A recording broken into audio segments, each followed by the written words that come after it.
Thank you for waiting, everyone, and please prepare for our opening preliminaries.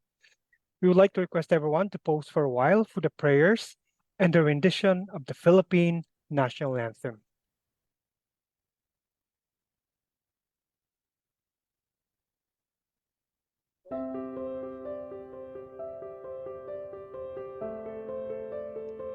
Our Heavenly Father, the fount of all goodness and grace, the cause of wisdom, the source of intelligence, we welcome you, O Lord, to this auspicious gathering of your beloved, who continuously give you thanks for every opportunity to learn something new and become fruitful to the works of your creation.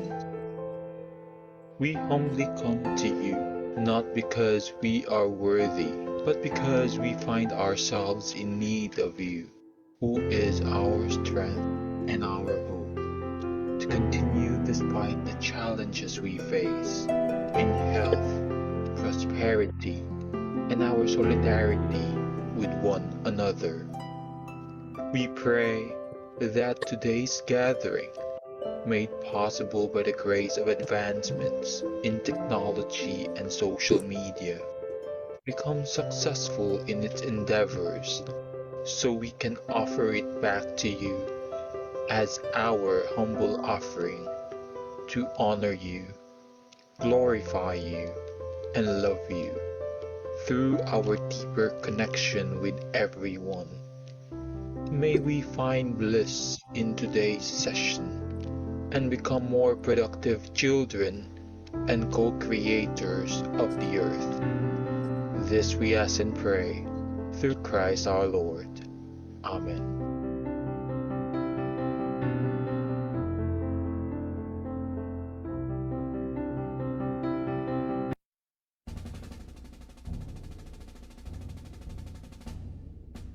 Bayang mabiliw, perlas ng silanganan, alam ng puso, sa dibdib mo'y buhay.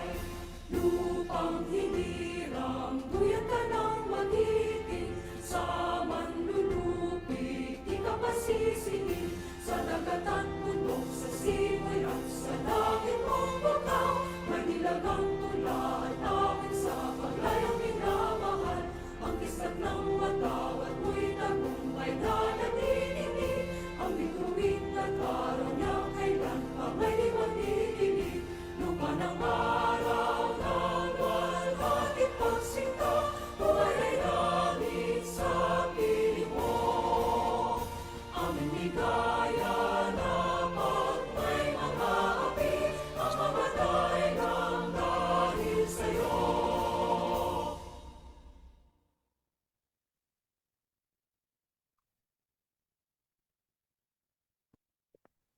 Good afternoon, everyone, and welcome back to Usapang Kakao at Tsokolate, the Philippines' premier talk show dedicated to all things about cacao. I am Blair Panong, your host, and I am thrilled today to be your guide on this journey. In today's episode, we're diving into the heart of the cacao industry, focusing on the basics of cacao farm establishment to be given to us by a top-notch cacao farmer who has spent more than half of his life in cacao development. We are now actually on season 4, episode 2, and throughout these 3 seasons, we've delved into the depths of cultivation, processing, marketing, and everything in between. Our commitment to fostering connection, sharing expertise, and promoting sustainable practices has made us a cornerstone of the Philippine cacao and chocolate industry. So, my friends, grab your favorite chocolate bar and drink your Tsokolate and settle in and join us as we explore the sweet and savory world of Philippine cacao on another episode of Usapang Kakao at Tsokolate. Tara na at samahan niyo kami. So, my dear friends, to officially welcome us all to this episode, let us all welcome the chairperson of the Philippine Cacao Industry Council and the president of the Philippine Cacao Industry Association. Let's all welcome, my dear friends, Consul Army Lopez Garcia. Thank you, dear Blair, the voice of UKT. And foremost, let me extend my courtesy to Director Gerald Glenn Panganiban, the Director of BPI, Bureau of Plant Industry, and of course to our DTI, Mary Jane Pacheco, to our new National Cacao Coordinator, ARD Siegfried Lucky Balbuque, DTI, yes, and to all the vice presidents and vice chairpersons of the Philippine Cacao Industry Council, Mrs. Sylvia Ordonez for Luzon, Mr. Buen Mondejar for Visayas, and Mr. Chris Lindo for Mindanao. And to all our regional chairpersons and to the members of the regional cacao councils, even the provincial cacao councils, to the Board of Trustees and the officers of the Philippine Cacao Industry Association, to Mr. Peter Cruz, our esteemed resource person, and to all our UKT viewers and participants here in the Philippines and abroad. And I would like to welcome you all with heartfelt gratitude for being with us here today. Not only today, but I know that you have been with us all these years as we are now entering our 4th year. So, good afternoon, magandang hapon sa lahat. On Good behalf afternoon. good afternoon. On behalf of the Philippine Cacao Industry Council and the Philippine Cacao Industry Association, I commend once again the Department of Trade and Industry and the Department of cooperating and being with us in consistently staging this very, very effective Usapang Cacao at Tsokolate every first Wednesday of the month. Ladies and gentlemen, we have an updated cacao roadmap for 2021. All the cacao growers to at least target the production of at least 2 kilos of quality dried fermented beans per tree per year. And if you can recall, during the theme of our last Congress, National Cacao Congress, Davao, NCC 2020, our theme was Cacao 2.0. Of course, this is inspired by the mandate of the Cacao Roadmap. So thus, today we have really thought that we have to invite our expert on production so that we can really meet this target.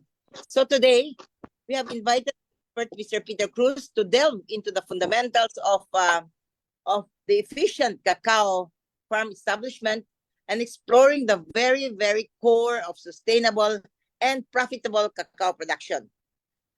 So let us therefore engage, learn, and savor the knowledge that will be shared to us by the expert. So, ladies and gentlemen, enjoy the season, and I wish all of you a very productive good afternoon. Thank you very much. Thank you very much, Consul Army Lopez Garcia.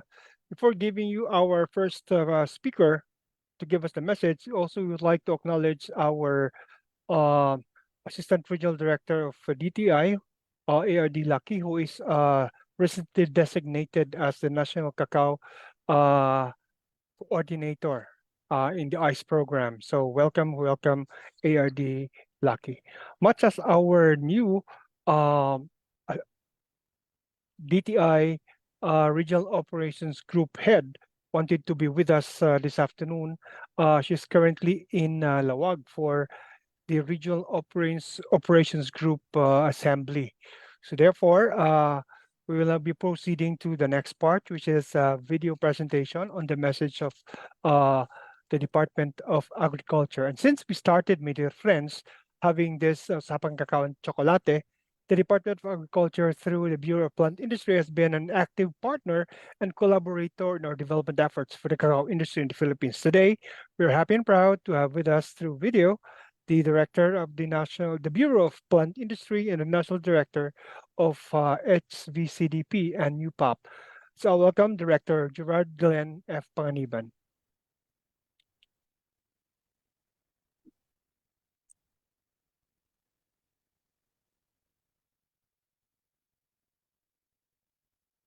to Consul Army Lopez Garcia, Chairperson of the Philippine Cacao Industry Council and President of the Philippine Cacao Industry Association Incorporated, to USEC Mary Jean T. Pacheco, the Undersecretary of Regional Operations Group of DTI, Mr. Blair Panong of DTI Bohol, Mr. Jerry Guevara, Cacao Council Chairperson for Region 5, our resource speaker, Mr. Peter V. Cruz, Marketing Manager of CAS Agricultural Company, colleagues in our government, our beloved cacao farmers, stakeholders, council members, and fellow advocates of the cacao and Tsokolate community, magandang hapon po sa inyong lahat. Our discussions throughout the Usapang Kakao at Tsokolate series have been an exploration of cacao cultivation, and today's episode is no different. The summer season has arrived, subjecting us all to elevated temperature and signaling the harmful effects of El Nino on our crop yields. This phenomenon is particularly affecting the livelihoods of many farmers across the country. This puts our topic today, basics of cacao farm establishment, front and center with regards to cacao production. We find ourselves at a time where the development of agriculture activities must anchor on established and scientific farming methodologies. These methodologies should incorporate considerations for climate change challenges to ensure the survival and long-term sustainability of our endeavors. I am very confident that our resource speaker, Mr. Peter V. Cruz, will cover the fundamentals of the establishment and development of cacao farms. This topic can educate our cacao farmers about making sure that farms can withstand the challenges, especially of climate change, while maintaining their productivity. Our Secretary, Francisco Chula-Real Jr., is aware of this and pushed for heightened public assistance and attention for the sector. The Department of Agriculture is advocating for import reduction through the production of high-quality beans and chocolate products that meet the requirements of the export market, aligning with the Philippines' established reputation. With this, we are committed to supporting the stakeholders of the cacao industry across the value chain. It is becoming evident that we need to align our initiatives and resources to address the present issue. Again, I thank the leadership of the Philippine Cacao Industry Council and the Philippine Cacao Industry Association for undertaking this timely discussion. Maraming salamat po sa inyong imbitasyon para makapaabot ng pagbati at ilang kaisipan sa ating mga kasama sa Usapang Kakao at Tsokolate. Mabuhay po tayong lahat. Thank you very much, Director Glenn Panganiban, for the information of everyone, my dear friends. The Department of Agriculture, through the Bureau of Plant Industry, which Director Glenn is heading, has been very active in participating and working with the Philippine Cacao Industry Council and the Philippine Cacao Industry Association, putting in place programs and activities for the development and furtherance of the cacao industry in the country. So once again, on behalf of PCIC and PCIA, we wish to thank Director Glenn Panganiban. Before giving you, my dear friends, our topic presentations for this afternoon, may encourage all participants in Zoom and Facebook Live to fill up our online attendance sheet, which our secretariat have shared at the chat box and in the FB message board. We will use your contact details when we send the presentation materials. And also, we are encouraging everyone, including our FB Live participants, to fill in and fill up later our customer feedback form to guide us on how to improve our future conduct of Usapang Kakao and Tsokolate through this medium. So, dear friends, as a UKT tradition, may I enlist everyone to open their cameras for the group picture taking. May I request our beautiful ladies from Region 11 to please facilitate the pictorials. So again, we'd like to request our activity participants, please open your cameras for the traditional pictorial.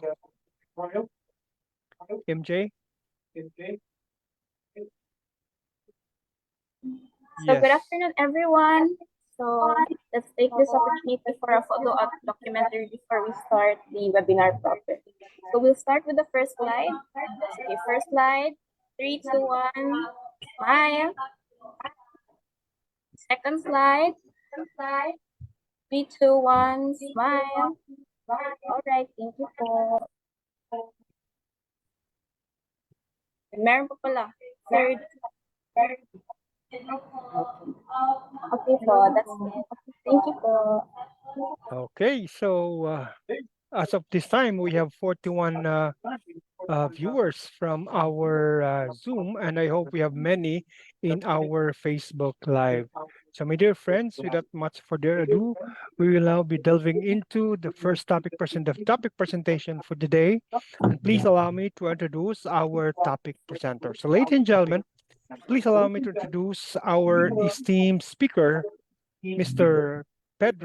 Peter V. Cruz, which we affectionately call as Peter in the cacao industry circle. He has dedicated his life to the advancement and sustainability of the cacao industry in our country. With a Bachelor's of Science in Agriculture degree, majoring in plant breeding and genetics from the University of Southern Philippines, Sir Peter's expertise in agriculture is unmatched. His journey in the cacao industry spans decades, marked by a wealth of experiences and accomplishments. His commitment to service is evident through his various roles, including his current position as a service provider for the Department of Trade and Industry's RAPID program, where he facilitates sustainable cacao production trainings across multiple provinces. Previously, my dear friends, he serves he serves as the consultant of the Asia Society of Social Improvement and Sustainability Transformation, or ASSIST, contributing significantly to project enhancing cacao productivity and profitability. As a technical advisor for the Philippine Rural Development Program, Mr. Cruz also provided invaluable guidance to cooperatives and farmer associations in Davao City, promoting quality cacao planting materials and facilitating market linkages. His dedication to education is demonstrated through his role as a training facilitator at the Agricultural Training Institute, where he imparted knowledge to cacao specialists and farmers across the region and eventually across the country. His leadership roles includes his tenure as the head of Agri-Technology Division at Kennemer Foods International Incorporated and manager at Mars Cocoa Development Center, and have been instrumental in advancing cacao production techniques and fostering industry partnership. With an impressive track record of accomplishment and passion for sustainable agriculture, our speaker, Mr. Peter Cruz, stands as a beacon of knowledge and innovation in the Philippine cacao industry. It is an honor to have him with us today, and we are eagerly anticipating for his insight that he will be sharing with us on the topic, the basics of cacao farm establishment. So, ladies and gentlemen, please join me in welcoming our topic presenter for today, Mr. Peter Cruz. Thank Good you. afternoon, sir. Go ahead. Thank you, Blair. Madyong hapon. Yung hapon. Magandang hapon sa mga participants. Mayang hapon sa inyong tanan. Okay. So let's start. Si MJ ba ang kwan?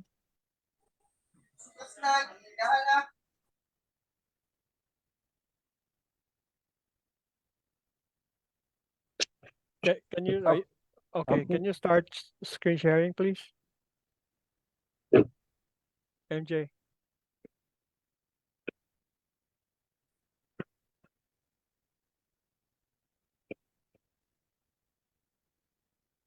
Okay. So once again, magandang hapon po sa ating lahat. So we'll start with the basics of cacao farm establishment. Next slide, please. Okay. Bago po sa lahat, unahin muna natin tingnan itong paano magiging sustainable yung pagkakawa natin. Paano natin mapamanatili ang pagkakawan, yung sustainability or sa Cebuano malahutayon nga panguma sa kakao. So, mapanatili. Oh, yun ang sa Tagalog. Okay, so take note. Unahin natin, pagtuon natin ng pansin yung economic side. Kasi pag talagang hindi kumikita ang kakao, talagang ang kalabasan nito ay puputulin ng mga farmers. So, it should be economically viable. Second, marami sa ating mga farmers na talagang hindi gaanong productive yung mga farms kasi unang-una, ang kulisap na yan nagpapabunga ng kakao o yung mga pollinators natin, ang siyang kukunti lang dahil nga sa hindi timing yung pag-spray o hindi mapanatili yung tirahan niya, yung habitat, no? Winawalis, may mga farmers pa na nagwawalis sa bakuran ng kakao. So hindi pwede yon kasi nga pollination is a limiting factor in cocoa production. Kaya pag-aralan natin to, no? In relation to compatibility. Next, para naman talaga makita natin na viable at sustainable ang ating pagkakakawan, dapat hindi tayo nag-hire ng mga bata sa ating kakao. Kasi ito rin ang tinitingnan ng mga buyers natin, lalo na sa export market. No? Hindi tayo dapat katulad sa Africa na may tinatawag na child chocolate. And in addition to this, yun, maganda yun na mayroon tayong GAP certification para talaga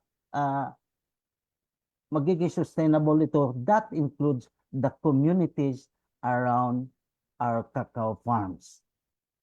Next slide, please.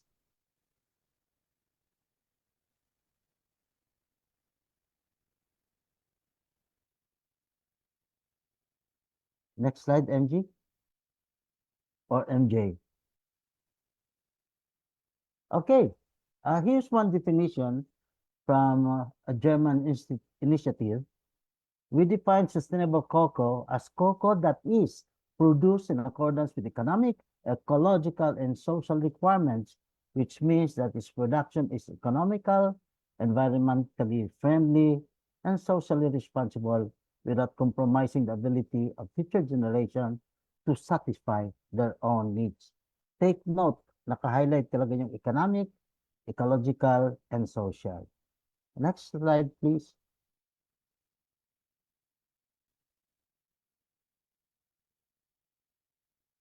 So, ito na. Factors that influence the quality of cocoa bean on farmers level. Okay. So, first and foremost, nakikita natin dito, unang-una talaga ang genetics. No? Yung klase ng kakao na talagang nagbibigay ng productivity. Because productivity is tantamount to profitability. Okay? When money talks, farmers listen. Second is environment. Kung saan mo itatanim ang kakao. Yun, pag-uusapan yun, I think, in the next episode. Then third is how you manage your cacao farm, the pest and diseases management, and the fifth, which is post-harvest processing. Okay? So, unahin natin ang genetics. Dito kasi karamihan, katulad niyan, marami pa rin akong nakikitang farmers, even in Davao region, na galing pa rin sa buto. I mean, sexually propagated yung mga planting materials nila, hindi asexually. Okay, let's take a look at this. Genetics. Next. Next, please. Okay, so, diyan natin makikita kung ano talaga ang nasa loob ng mga buto ng kakao. So makikita natin dyan yung dark purple sa right side, the white colors, and yung medyo light violet. No? So, ano ang mga ito? Next. ito na yung mga varieties ng cacao, no? As far as I know, 3 variety pa rin ang cacao. Ang national ng Ecuador, hindi pa rin considered na variety. Okay, so the white colors, cotyledons, I mean, is the Criollo variety. The dark purple is the Forastero, and the Trinitario is a combination of the Criollo and Forastero. It's a hybrid between Criollo and Forastero. Next slide, please.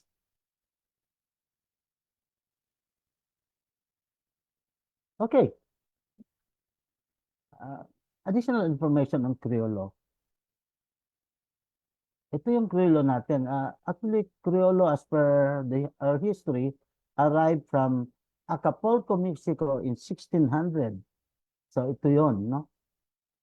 Price, yes. This is price. But in the succeeding slide, we'll know what's really Criollo. So, ito yon, white cotyledons. Itong sa picture na ito, this is from Davao selection, ha? Pero again, this is not, I'm still waiting for the genetic print of this clone that has white cotyledons. Kasi maraming white cotyledons na as per genetic print, hindi talaga pure Criollo. Kasi mahirap na rin yung pure kasi 1600 pa yun eh. Okay? Siguro may mga dominant types pa tayo.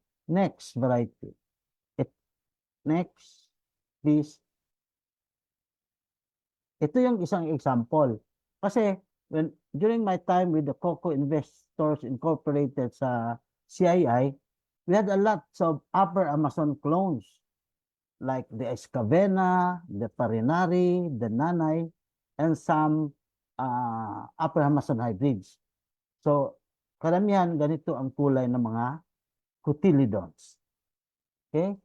So, kasama dito ang Amelonado ng West Africa, ayan, national in Ecuador, Matina or Celan in Costa Rica and Mexico. Those are examples of the Forastero strains. Next slide, please.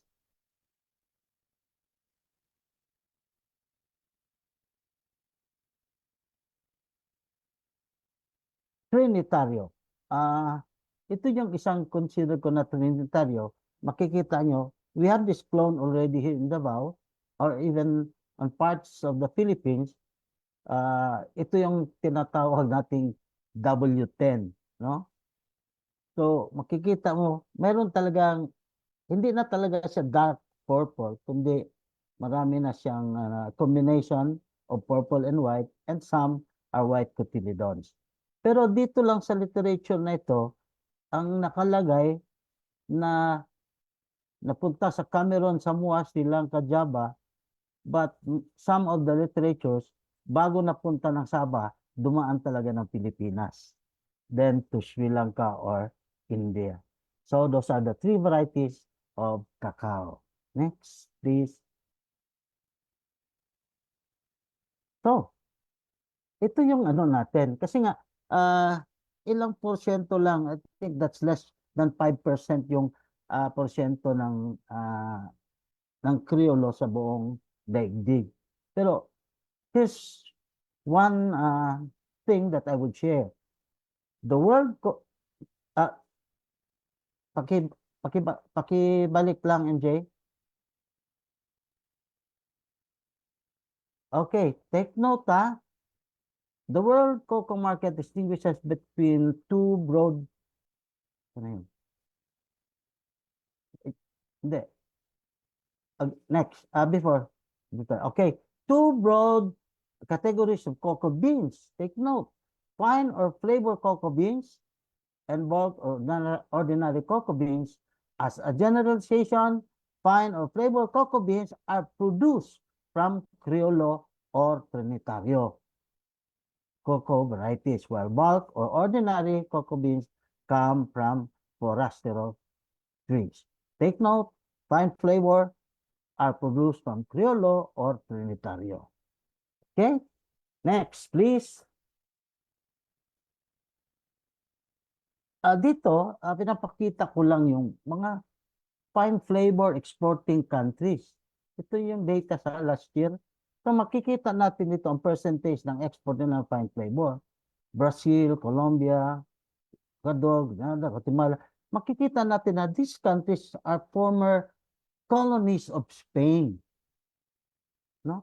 Pero we were under the Spaniards for almost 350 years. Bakit wala tayo dito? Ang kakao natin, we are the first in Asia. Nasa noong 1600. Bakit wala ang Pilipinas dito? So talagang ni-review ko itong mga countries na ito. They're considered fine flavor because they are fermenting their beans. Tayo, karamihan, fermented pa rin or wash beans. Okay? So, doon nagka-diferensya. Kung titingnan nyo, wala dito ang Ghana, yung mga lalaking producer, wala ang Ghana, wala ang Cote d'Ivoire o Ivory Coast. Although sila yung mga top producers. Why? Although they ferment their beans, but it is forastero. The trees are of forastero origin. Not like ours na mayroon tayong nagkahalong Criollo at Trinitario. Okay? Yan yung isa. Next. Next, please.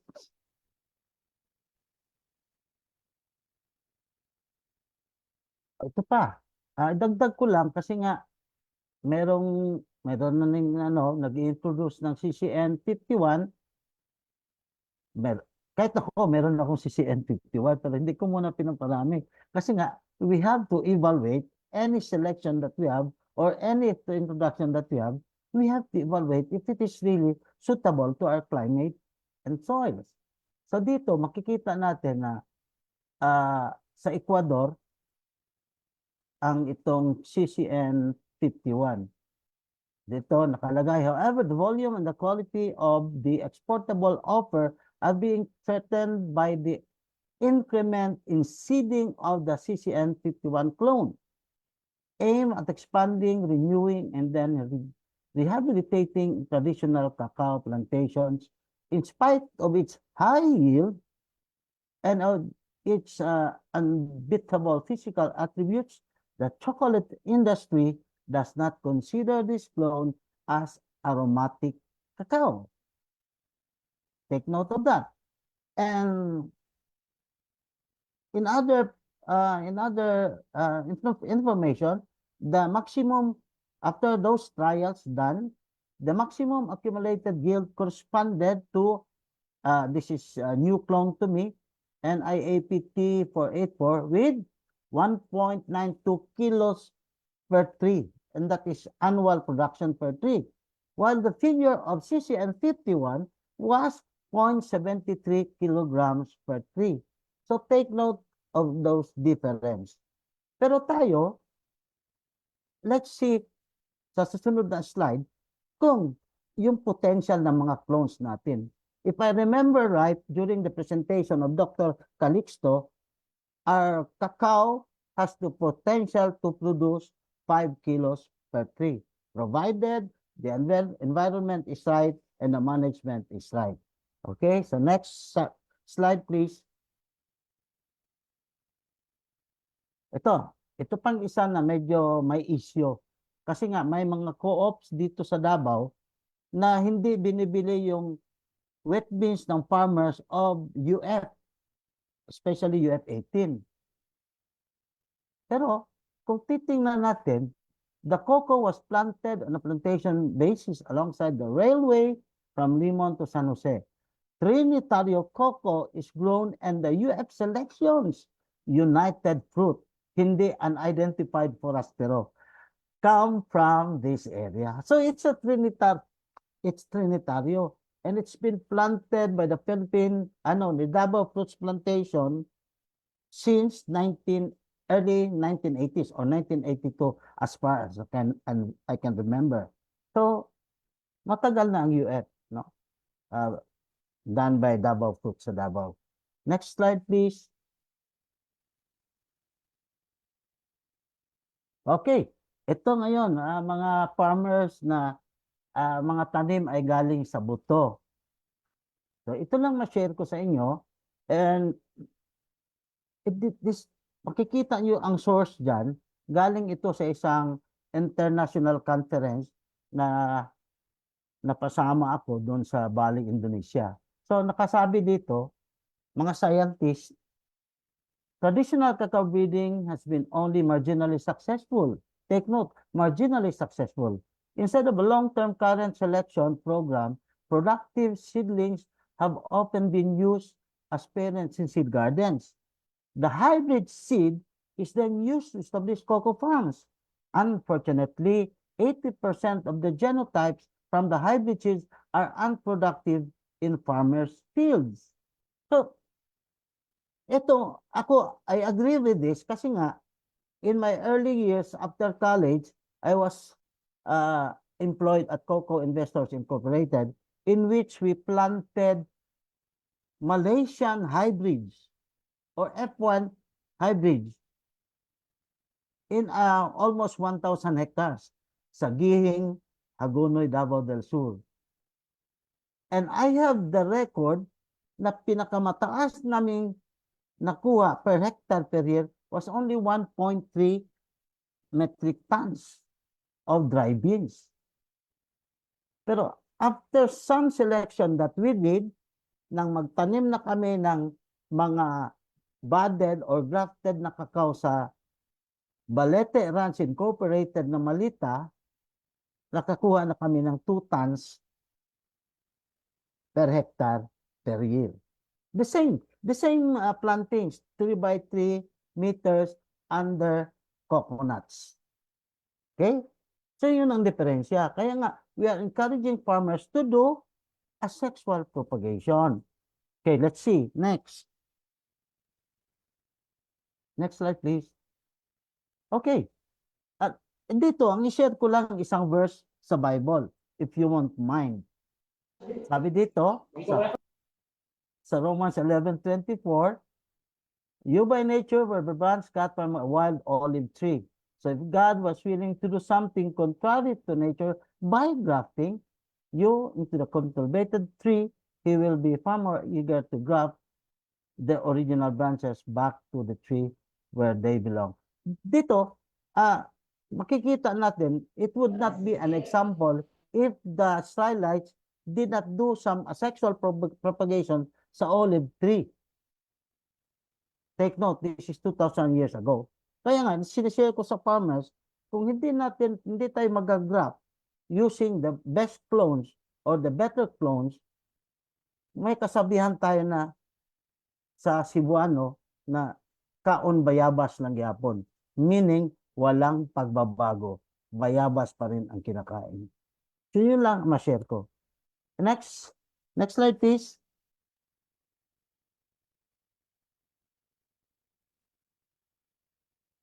Okay, ito na ngayon.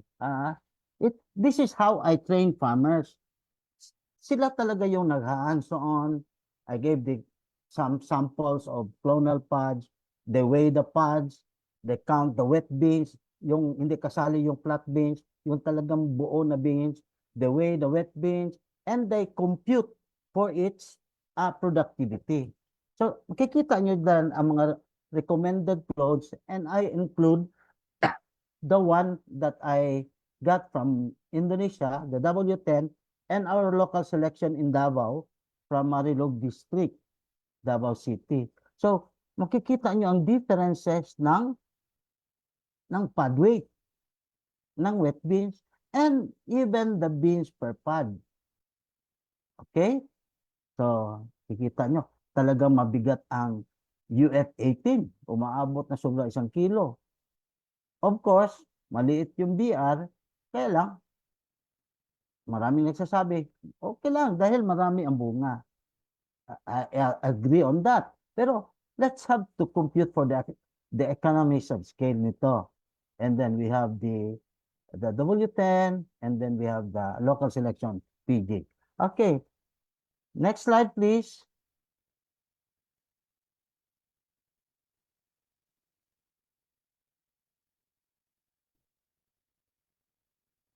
Okay, ito na. So, ito yung output ng mga farmers na nag-participate. Okay? Then we have these assumptions kasi this was 2 years ago pa eh. Kaya I did not give the real number of the pods. Pero ito yung mga farmers. Okay, farmers, ilan talaga ang bunga ng kakao, isang puno ng kakao ng bawat taon? May magsabi na 120, may magsabi ng 20. Pero everybody, almost everybody agreed nasa 50 lang. Okay? And then, because it's more farmers, coconut farmers, so they have 500 trees. Kasi nga, although 700 ang patanim natin sa ilalim ng coconut, pero dahil mga mortality, dahil walang training, ayun, kulang sa training, kaya ilagay lang natin na 500 trees per hectare under coconut. Then the price of wet beans then was 30 pesos per kilogram. So take note, pod weight, wet beans, yan, wet bean weight. So, ang kalabasan, gross income, at 30 pesos for UF18 was 186,750 per hectare. Kasi ang kalabasan niyan at 53 per tree is about 6,225 kilograms of wet beans. Sa BR25, ang kalabasan niya based on the wet bean weight is 2,800 kilograms wet beans per hectare. So times 30, yun, 84,000. For W10, it's 182,200. Of PG610, it's 211,500. Okay, some farmers will argue that BR pa rin. I have nothing against BR. What I'm trying to share is the productivity. Okay? Now, okay, sige. Make it 70 pods per tree for BR. So if you would compute that, ang kalalabasan ng gawin natin 70 pods per tree ang BR per tree per year, 70 pods, that would only lead to 117,000 plus. So hindi pa rin siya makahabol sa tree clones presented. Okay? So meaning, maraming ang bunga, pero marami kang babalutin, marami kang i-harvest, marami kang bibiyakin. Ang sinishare ko talaga dito sa mga farmers na we have to produce the highest possible output at the least possible input. Yun. No? Kasi pag 70, marami kang plastic na gagamitin pambalot. Ang labor mo pa. Well, meron naman ganito na ilan lang gagamitin bunga, ilang bunga lang, mas mataas pa ang volume. Okay, dagdagan natin ito. Next. Next slide, please.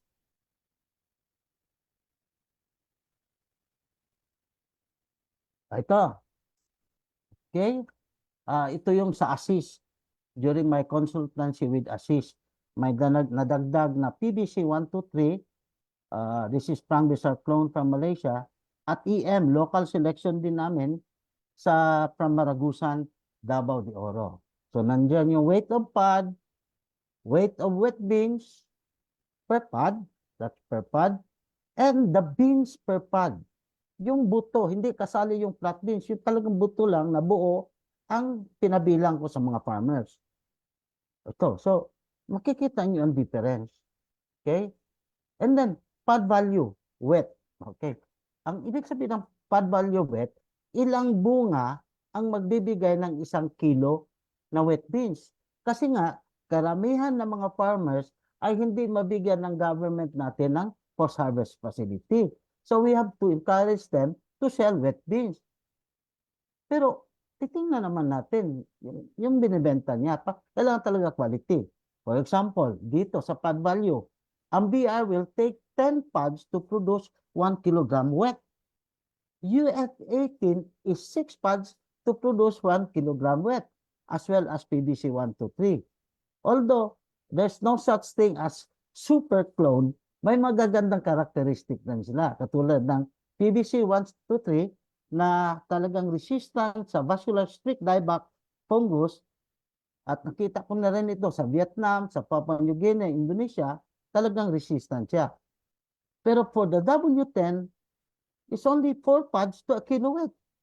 EM, 4 pods of kiloweight, as well as PG, our local selection, 4 kilograms weight. So, makikita mo na yung diferensya. Mas maraming hakutin kung 10 pods kaysa 4 pods. Ito yung isi-share natin sa mga farmers na kailangan talaga cost-effective yung ano natin, cacao growing. No? Sa genetics pa lang. Ito pang isa. Take note. Sinircle ko yung local selection na PG610. Kasi, ano kakaiba talaga yung karakter niya kasi nga, marami ang buto. Yung, I think it was in Bohol, or I think it was in Palawan, that I brought a PG sample na umabot ng 60 beans or 60 seeds per pod. Umabot siya ng 60. Okay? So, let's go on. Dito, okay.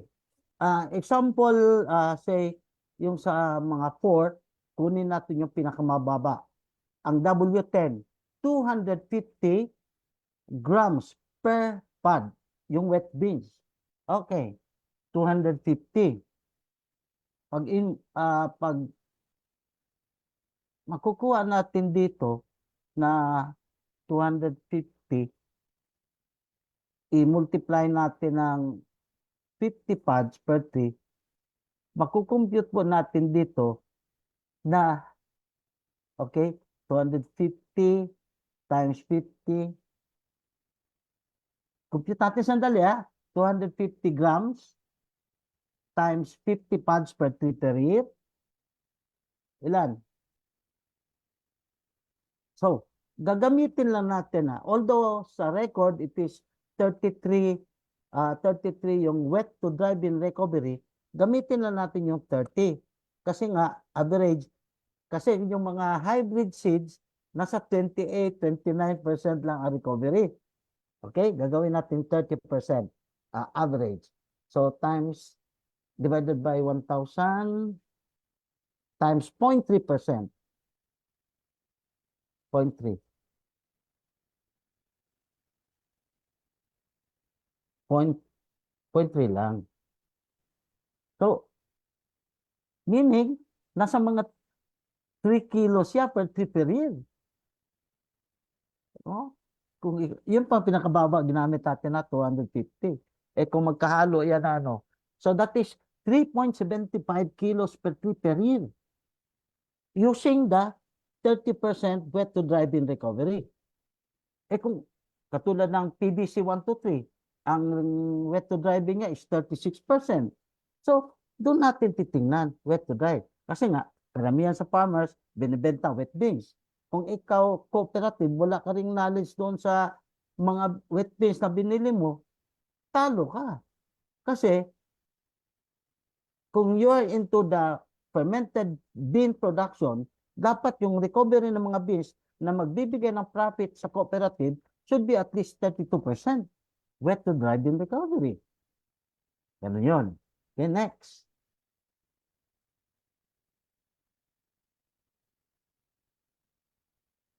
Next, please. Okay. Ito na yun ang tungkol sa number of seeds per pod. The number of seeds per pod is therefore a complex trait which depends on the number of ovules per ovary. Take note, the self-incompatibility and environmental factors such as pollination, conditions, pollen environment, deficiencies, and miscellaneous elements, which is production component, could therefore be improved jointly by genetic means and by appropriate agronomic systems. Okay? So, dapat alam ng mga farmers bago siya mag-umpisa ng cacao, ano yung self-compatible o cross-compatible ng mga cacao clones at alin doon ang maraming buto. Kasi nga, yung experience ko sa ibang clone, kung kunti lang buto, 33, 35, it should be 40 up. Yun ang magagandang traits. Okay? So, yun. We have to consider first the genetic factor in that influence the bean quality of the cacao beans. Next, please. So again, let me share this. Plant breeding is 99% selection and 1% hybridization. Kaya nga, ito, we have to admit that we lack really research. So, itong research na ginagawa namin, ito lang, selection. Although, nag-advise na ako sa ibang mga municipal agricultural officer na gagawin ito sa area nila, pero medyo kulang pa rin, no? Kulang pa rin sa implementation. No? Kaya nga, ginawa kong example, ang PG610 and EM617. Okay, next slide, please. Ito yon. At least, kasi this was the germplasm that we put up at Ventispina Farm when I was employed with Mars, no? So makikita nyo na ang 15 different clones. This was established in 2008. These are more than 1 hectare. So makikita mo dyan. This is a randomized complete block design with 4 replicates. So ganun kadami, including buffers. So it's more than 1 hectare, 1.5.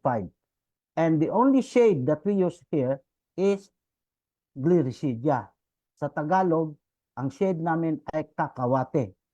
Sa Cebuano, Madre de Cacao. So, makikita nyo dyan, kasi nga, we have to consider compatibility, cross-compatibility. Dahil, most of the cacao clones are self-incompatible. Next slide, please.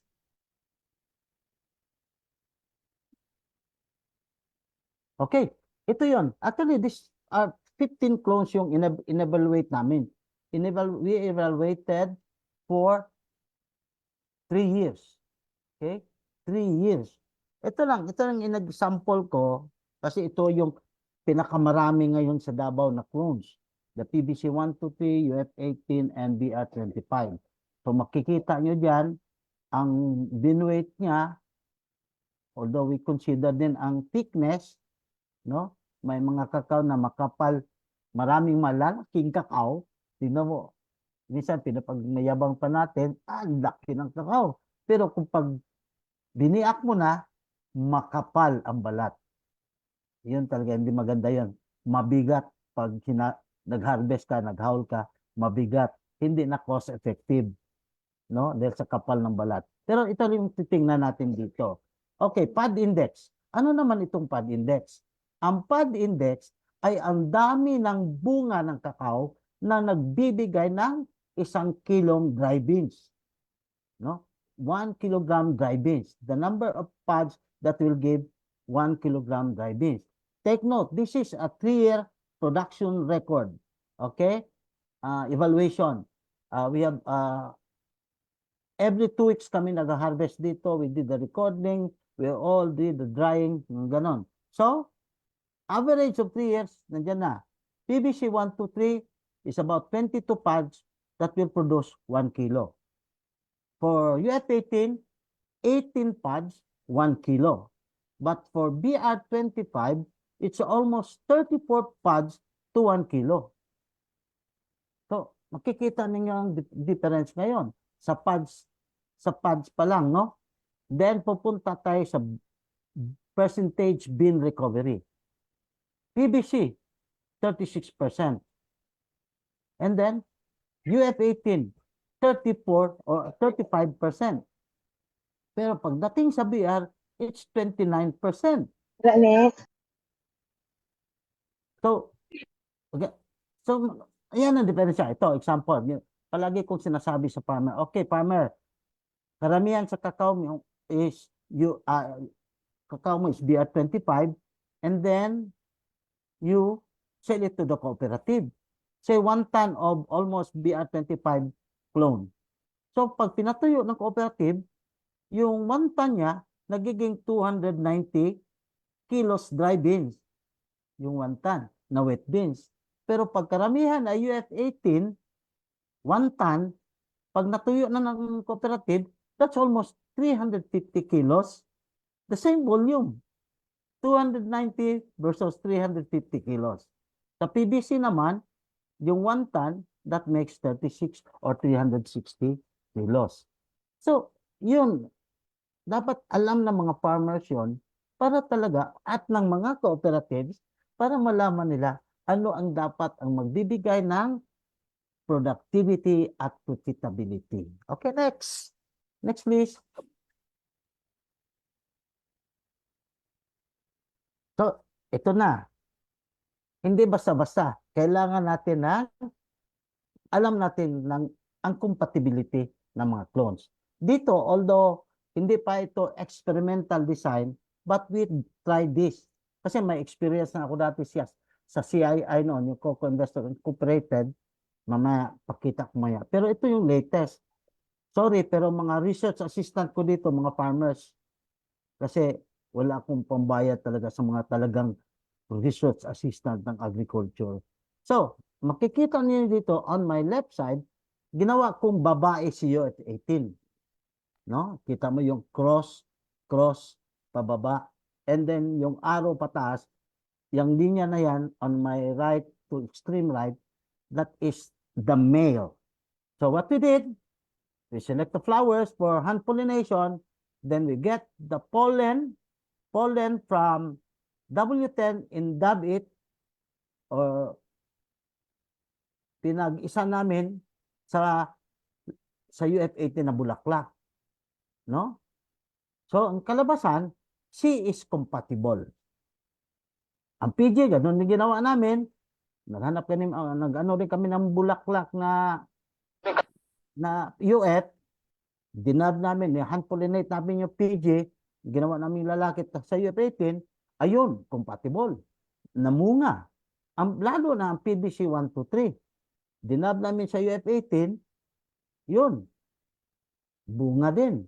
Pero ang UF, pinag-asawa namin sa UF ay incompatible. Kaya ang nangyayari ngayon, yung nabigyan ng mga halos UF18, very low ang productivity. Namumunga lang dahil nga, minsan yung rootstock, pag namulaklak ang rootstock, ilan lang yan, mga 1 foot lang yan from the ground, yun ang nagpo-pollinate. Pero konti lang. Hindi katulad ng talagang puno ng PVC at puno ng UF, mas marami. No? Mas marami ang mangyaring cross-pollination. Okay, review tayo sa experience namin sa Cocoa Investors Incorporated. Next slide, please. Yan. This was during the late 80s na ginawa namin. Actually, marami pa ito. Ito lang na-remember ko. Nawala kasi yung unpublished report ko, paper. Pero nandyan yan sa yung ano namin, research. Okay. UIT1 by UIT1, UIT2 by UIT1 to ICS 60. These are trinitarios, ha? ICS 60 by UIT1, III, meaning incompatible. Pero si 246A, a hybrid between Trinitario and Forastero, is compatible to UIT1. No? But PBC is compatible to UIT1.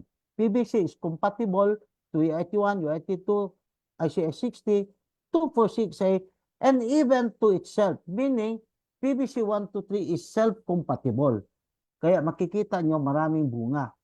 Again, as I've said, PBC is the only clone na nakita ko sa Papua New Guinea, Indonesia, and Vietnam na resistant sa vascular streak dieback. So, at ito, meron pa tayong UIT ngayon. Mayroon pa kasama ito sa recommended clones ng National Seed Industry Council, but we have to re-evaluate this because in my 13 years experience sa Cocoa Investors Incorporated, this is susceptible to vascular streak dieback. Okay? So, yun. PBC, resistant sa BSD. Wala na itong 246A at saka ICS 60. So, yan. Maraming clones na self-incompatible. Okay? Kaya kailangan naka-arrange yung planting natin. Alam natin. Take note, the flight of the pollinator has the average of 10 meters. Yun siya. Of course, kung mahangin, mas malayo. Pero yun, ang natural flight niya is 10 meters. Kaya nga, ang planting natin ng mga clones ay kailangan naka-arrange para may cross-pollination. Okay? Next slide, please. Ito pa. In relation to insecticide spraying. Ito, ginawa ko rin ito sa CII Sulup. No? Buti at hindi ko pa nawala to. Nasa record ko pa rin. Okay.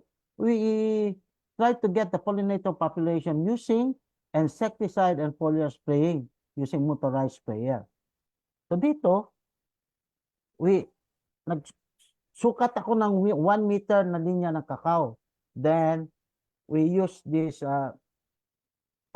instrument to really get the pollinator, to catch the pollinators. Okay? So,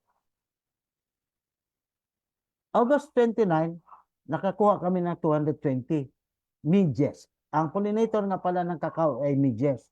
Ang tawag sa Cebuano nito, tagnok or alingaw-ngaw. Sa Palawan, ang tawag nito ay niknik. Hindi ko pa kabisado anong tawag dito sa Tagalog. Pero sa Palawan, niknik ang tawag nila. Sa Ilonggo, hamlok. Okay? So, date of spraying, no midges gathering. 1 day after spraying, 0. So, medyo affected pa sa insecticide. 2 days after spraying, 6 may nakuha. Maybe galing sa ibang linya, napunta sa linya na yon. And the 3rd day, nagkaroon na ng 13. And the 4th day, wala kaming nakuha dahil nagsimba ang mga pollinators. It's Sunday.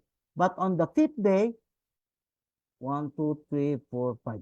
5th day, may 43 na kaming nahuli. On the 6th day, halos bumalik na yung pollination niya. Ibig sabihin, wala na, hindi na stable yung insecticide sa after 6 days. Okay. Take note, 48 hours if there is no compatible pollination, the flowers drop off. Take note. Kaya nga, dapat natin talagang paramihin yung mga pollinators. Kasi hindi, mahirap mag-hand pollinate. Kailan ka pa matatapos? May mga puno na mayroong 10,000 flowers. If you do hand pollination, matagal yun. So, ang natural na talagang gagawin, paramihin ang pollinator. No? Paramihin ang pollinator. Compatible yung arrangement ng mga clones. Paano napaparami ang pollinators? Get rid with insecticides. O kung kailangan man, dahil malaki talaga yung lupa mo, taniman mo ng kakao, huwag kang mag-spray na maaga. Kasi ang peak pollination is from 5:30 in the morning to 9 or 8:30 a.m. So after 8:30, pwede ka nang mag-spray kasi tago na yung mga pollinators. And then, one more thing, to really enhance the pollinator population, gagawin mo yung kakao mo na may access alley kung saan ka mag-harvest, mag-monitor, mag-sleeving, mag-spraying. Sa sunod na rows o avenue, crash alley. Wag mong daanan yan. That would be the habitat of your pollinators. And pag nag-decompose yan, that is the source of your organic. Okay? Pwede mo rin, kung may shade ka ng banana, mas maganda. Banana is also a good breeding substrate for pollinators. Pero yung pinaka-breeding substrate talaga niya yung cacao padas. Kaya lang, nagiging inoculum din ito later sa Phytophthora padrat. So, yun, no? Mayroon kang access alley, truss alley, access alley, truss alley. 2 clones, another clone, 2 clones, another clone, like that. Okay? So, ganun ang magiging scheme o sequence ng mga planting mo ng clonal plantings. Okay, next, please. Ayan. Isang example, I think this is about 1/4 hectare. Pero nakikita mo, ito, hybrid seeds pa ito ha. Pero makikita natin, ano ang mangyari pag walang pollinator habitat. Kasi winalis mo na, nilinis mo na, at sa gilid naman, sinunog mo pa. Kaya nga, kung ganito ang practice ng mga farmers, how could they expect a high production? Hybrid, walang magandang habitat for pollinators, eh sila lang yung nagpapabunga eh. Naturally. Kaya, yun, pag-isipan natin ito, this is the very basic, no? Clones and asexually propagated planting materials. Kasi pag asexually, true to type yan. Kung ano ang karakter ng pinagkunan mo ng sayon, yun din ang lalabas. Okay? True to type. Next slide, please.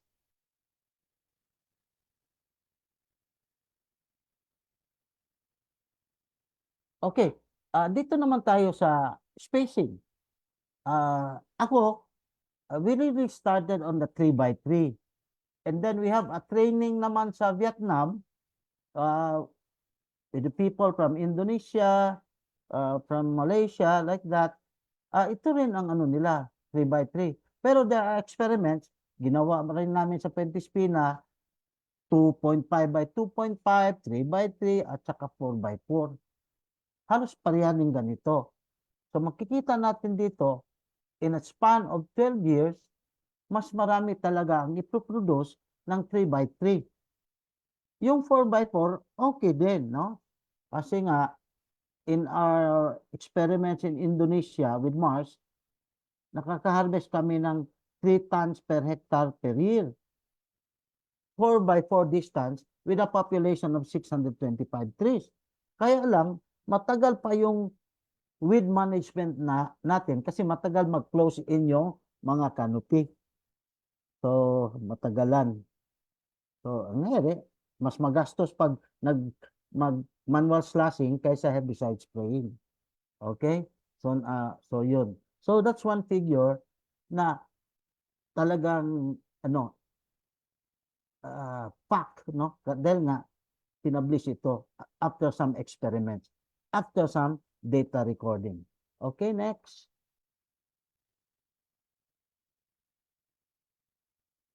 Next slide, please. Ito pa. Shade. As per Wood and Lass. Okay, ito yung sabi nila. Establishing cocoa is easiest where it is possible to underplant another crop.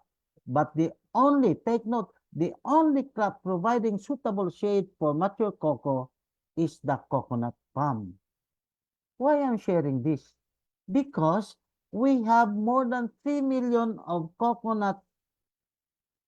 million hectares of coconuts, and about 200,000 of this have no intercrop. Okay? May makikita tayong baka sa ilalim ng coconuts, pero yung ribs, halos makita mo na ang mga ribs. Pero this is one opportunity that we can intercrop cacao. Kasi magkano lang naman ang kikitain natin sa coconut, no? So, complete removal of shade gives rise to high yields. I agree with this. Kasi nga, I've experienced cutting the coconuts for 100 hectares sa Cocoa Investors Incorporated. Ako talaga ang nag-supervise noon. However, difficult to maintain over long periods. It seems that shade removal shortens the economic life of cocoa trees. Yun lang. So, let's be careful with this, no? Pag kinuha talaga natin ang shade. Tapos, pag kakao lang kasi, monocrop, parang walang biodiversity dahil isa lang siya. Parang ganito rin ang nangyayari ngayon sa Davao, tinatanggal yung kakao, durian na lang itinitira. Anyway, that's durian. We are talking of cacao. Okay, next slide, please. Okay, this one. Ito yung una kong project with Mars. Pentispina Farm din ito at Barangay Kadalian. This is the UF18 with Gliricidia shade. Ito yung sabi ko sa inyo kakawate. Makita nyo dyan mga puno na walang bunga. Pag nakita ng farmer, oh bakit walang bunga yan? Paano bubunga yan? Kakawate yan. Oh, so pero Gliricia, maganda rin niya ang Gliricidia because this is a legume. It can be infected with nitrogen fixing bacteria plus nitrogen from the leaves, and it gives fuel to small farmers, lalo na pag mahal na ang gasol. May panggatong talaga. From the Gliricidia shade. Pwede mo rin kapitan ng orchids yan. Okay, next slide please. Ito din sa still, Pentispina, sa Golden Sunset, makikita nyo dito yung W10 under coconuts. No? That is, this is 3 years old. 3 years old, UF18. Pero, take note, kailangan pakainin mo talaga yung UF18. Kailangan talaga may fertilizer kang ilalagay. Kasi pag hinayaan mo yan na maraming mga bunga, I'll tell you, it will eventually die. Next slide, please. Oh, this is an EM, pero hindi ito ang 617. This is EM, I think it was 964. Pero this is under durian. No? This is Maragusan, owned by the Mangaron family. Next slide, please.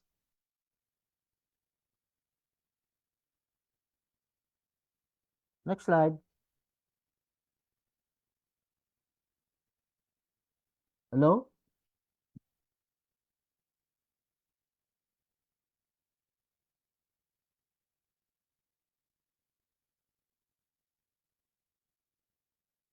Hello, MJ?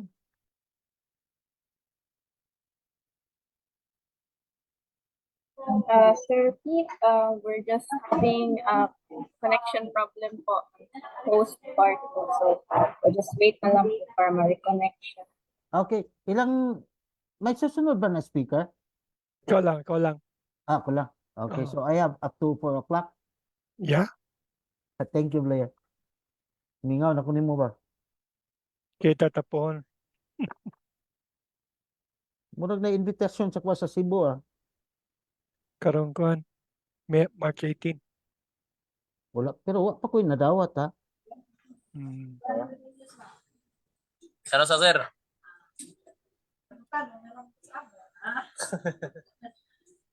Bye, Cebu. Chris. Kumusta, bye, Chris? Ay hapon, Sir Peter. Ayos lang, sir. Kumusta? Ayaw, Uh, ayaw. thank you for your sharing it. My Oh. mentor. Pete, ha? We'll see you in Cebu. Ay, thank you, ma'am. Thank you, ma'am. Thank you, ma'am, Army. Wala pa ko kadawat tong invitation. Uy, nako. MJ. Well provided for. Okay.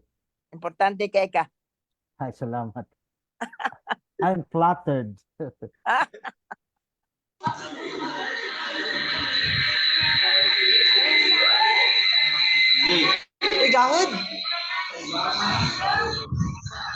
Sino to? Okay. Okay, shall we proceed? Proceed. Yes, go ahead. Okay, so that's a Mangaron farm. That's in Maragusan, Davao de Oro. Fortunately, this was not affected by the red and orange rainfall. Kasi medyo plain ito, so walang landslide. Okay, next please.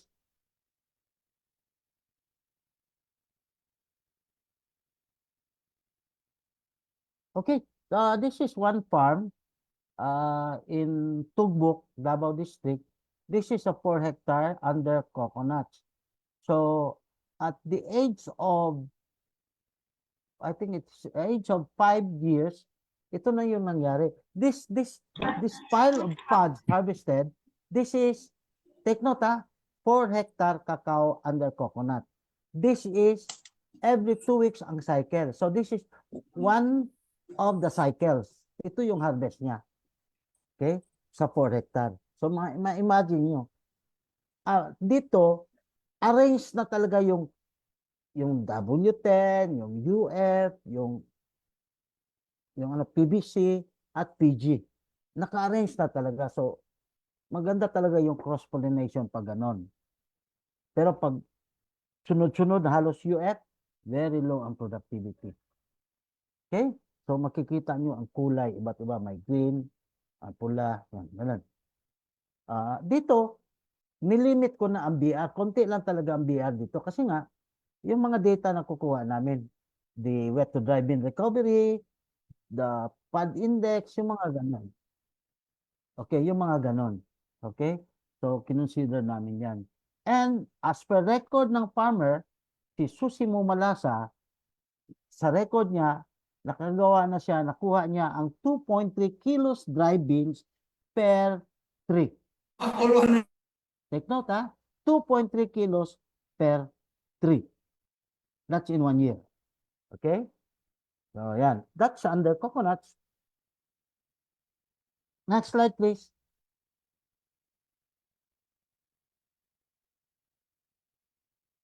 Ito naman, sabi nila, hindi pwede ang kakao sa samal. No? This area now is a learning site ng Agricultural Training Institute. And ito yun, multi-story cropping. Kasi nga, aside sa coconuts, yung mga bakante, tinaniman niya ng kardaba. And then, of course, yung kakao. Ito na yun. I think on the right side is W10 and the left side is UF18. Okay? So, ganon. Next slide, please. Ito naman ngayon, still in relation to shade and the nutrient that is for root development and flowering. Take note, root development and flowering, kaya ang mga farmers, pag talagang nagtanim kayo, basal application of phosphorus is a prerequisite.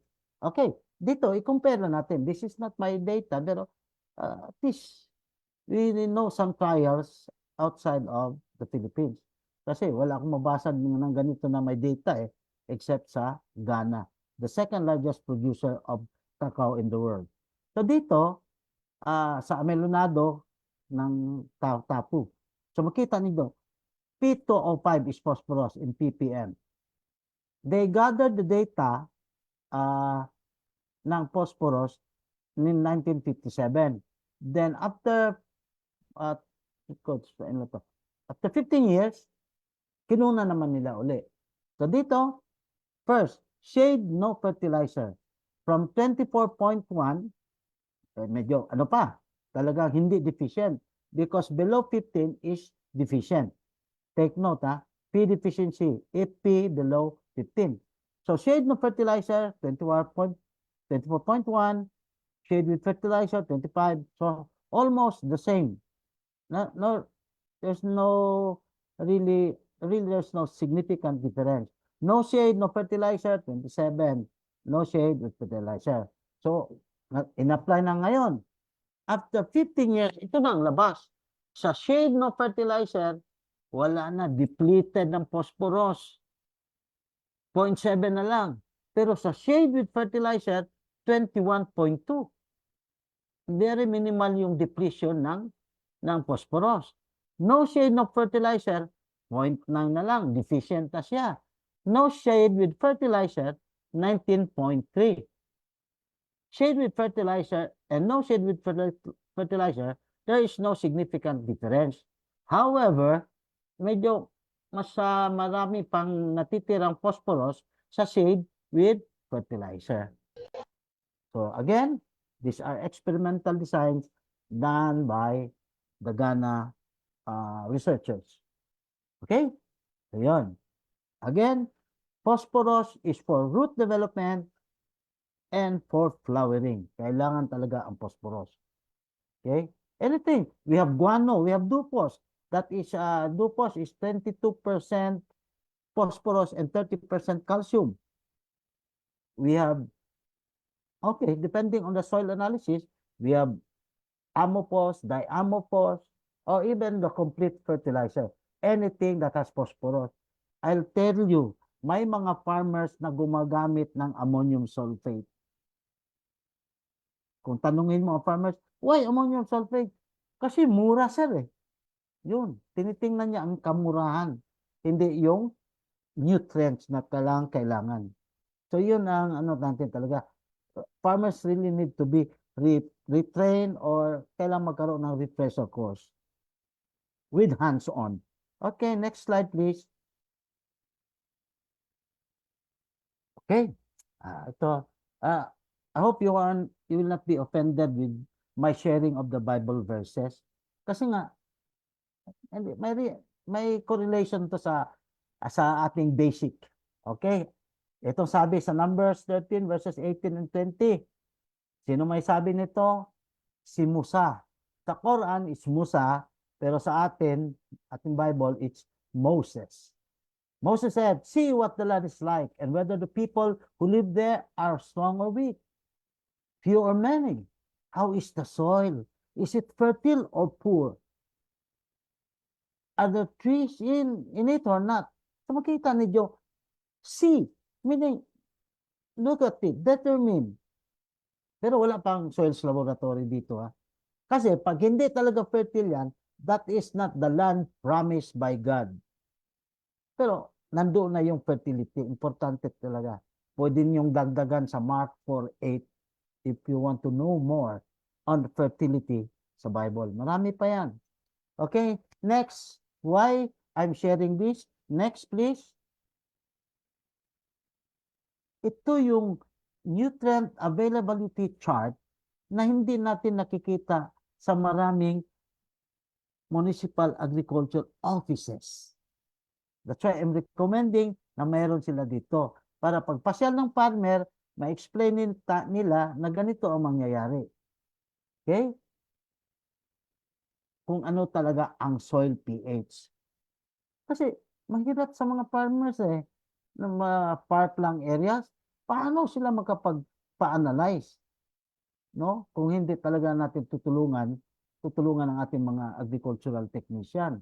Or even just bring soil pH meter to check the acidity of the soil. Because most of our soils in the Philippines are acidic. Okay? Siguro, umaabot na ng 1,000 yung soil sample na napadala ko sa soils laboratory dito sa Davao. Okay, so, take note. Nandiyan na yan, ha? Yung thicker portion of the macro elements, that is where cacao is suitable. From 6 to 7.5. Anyway, the next episode will deal on this. It will be further explained. But dito, sinasabi ko lang dito na the availability of most macro elements is reduced below pH 6. Okay? Below pH 5, the soil becomes no longer suitable for cocoa production.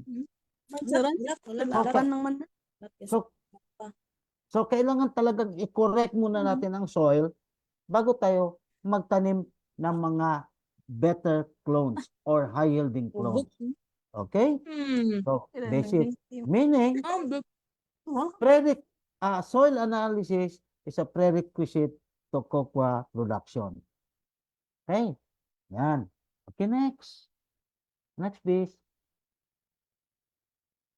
Ito pang isa. Kasi nga, again, friends, farmers, stakeholders, I have nothing against organic. I'm just basing all this on data. Okay. Here, makikita natin dito na yung tanim pala, kumakain siya ng galing sa organic matter. So, this was the theory of Aristotle 350 years before Christ. But in 1840, it was discovered by a German named Liebig that the organic matter is being broken down to minerals. Take note, to minerals by soil bacteria. Then, pag nag-decompose, yun, nagiging organic. So, plant nutrients in mineral. Makikita natin dito if you add mineral fertilizer together with your organic matter, titingnan mo yung food, mas malaki. So meaning, application of minerals as plant nutrients increase yield and enable much higher food production.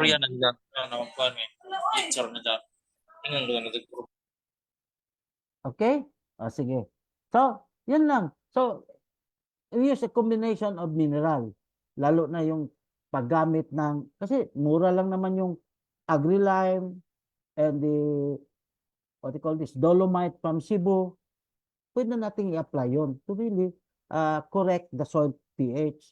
Then we have the guano minerals and which is, kita nyo dyan, and the Yara fertilizer. Again, hindi ako empleyado ng Yara. After all those years ng mga studies ko sa nutrients, ang Yara ang nakita ko na akala ninyo mahal ang sako, pero kukunti lang naman ilagay natin. The most is 600 grams per tree per year.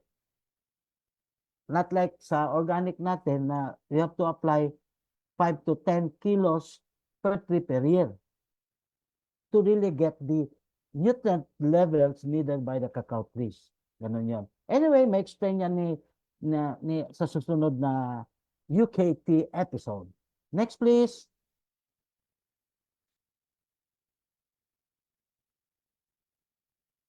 O, ito na. Dito na tayo sa raising cacao seedlings.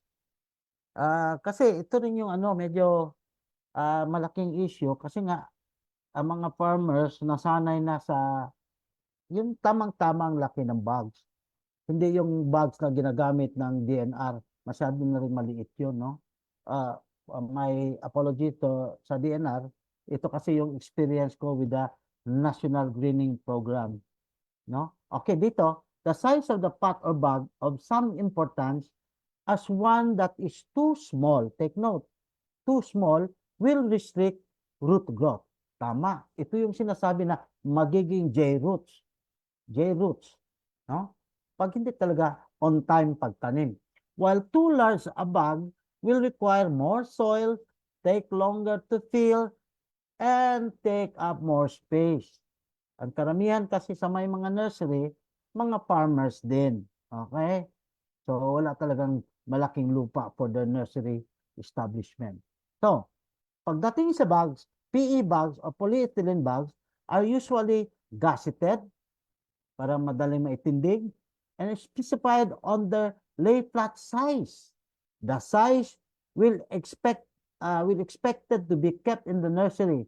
In Ghana, where seedlings, take note, Ghana is the second largest producer of cacao, having a yield of about 800,000 metric tons a year.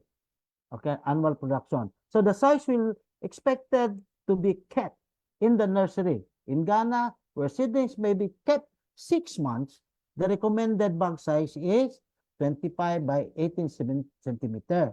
So that is 9.8 or almost 10 and by 7 inch. So halos malapit sa 6 by 10 na ginagamit natin. So as per experience, yung talaga mag-o-order ng seedlings, ganito kasi karamihan nangyari. High peak harvest is May, October, November, December. Meaning, you have lots of pods to make seeds. So you started establishing nursery, itatanim mo sa 6 by 10 bags sa January, isow mo, para pagdating ng rainy season, that is May and June, tamang-tama. Tama itong sinabi nila sa Ghana, 6 months. 5 to 6 months from sowing or 2 to 3 months, 2.5 to 3 months after grafting, so ready na yung bags mo for planting. No? Wag mong ilagay yung seeds mo o seedling sa 6 by 10, tapos ang plano mo magtanim sa October, November pa. Talagang J-roots ang labas. So, everything must be in time. Okay? Kung malaki ang bags, plano mo 10 October o November, ayun, tamang-tama yung malalaki ang bags. I agree really on large planting materials. Pero dito kasi, iano natin yung ano yung cost-effective para sa farmers. Kasi farmers naman to eh. They are our supplier. They are the producers. Kailangan talaga yung ma-arrange mo sa budget ng maraming farmers. No?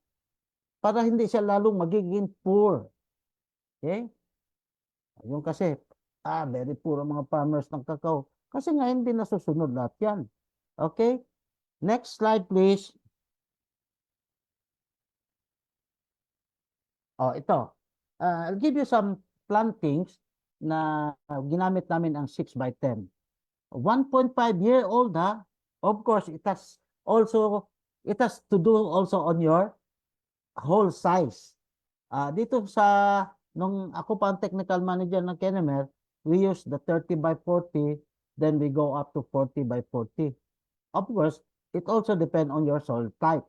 Pag talagang clay loam, malaki-laki yung butas. Pero pag loam lang, silty clay loam, sandy clay loam, okay na yung 30x40 o 40x40. Take note, makikita nyo sa picture, 1.5-year-old PVC 123 on my left and W10 on my right. Ganun na ang bunga. Diretso-diretso yan. 200 meters. Diretso yan. Why?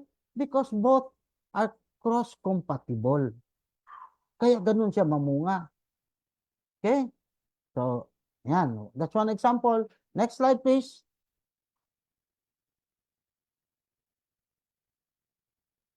So, this is another example of PVC and W10. This is in Panabo.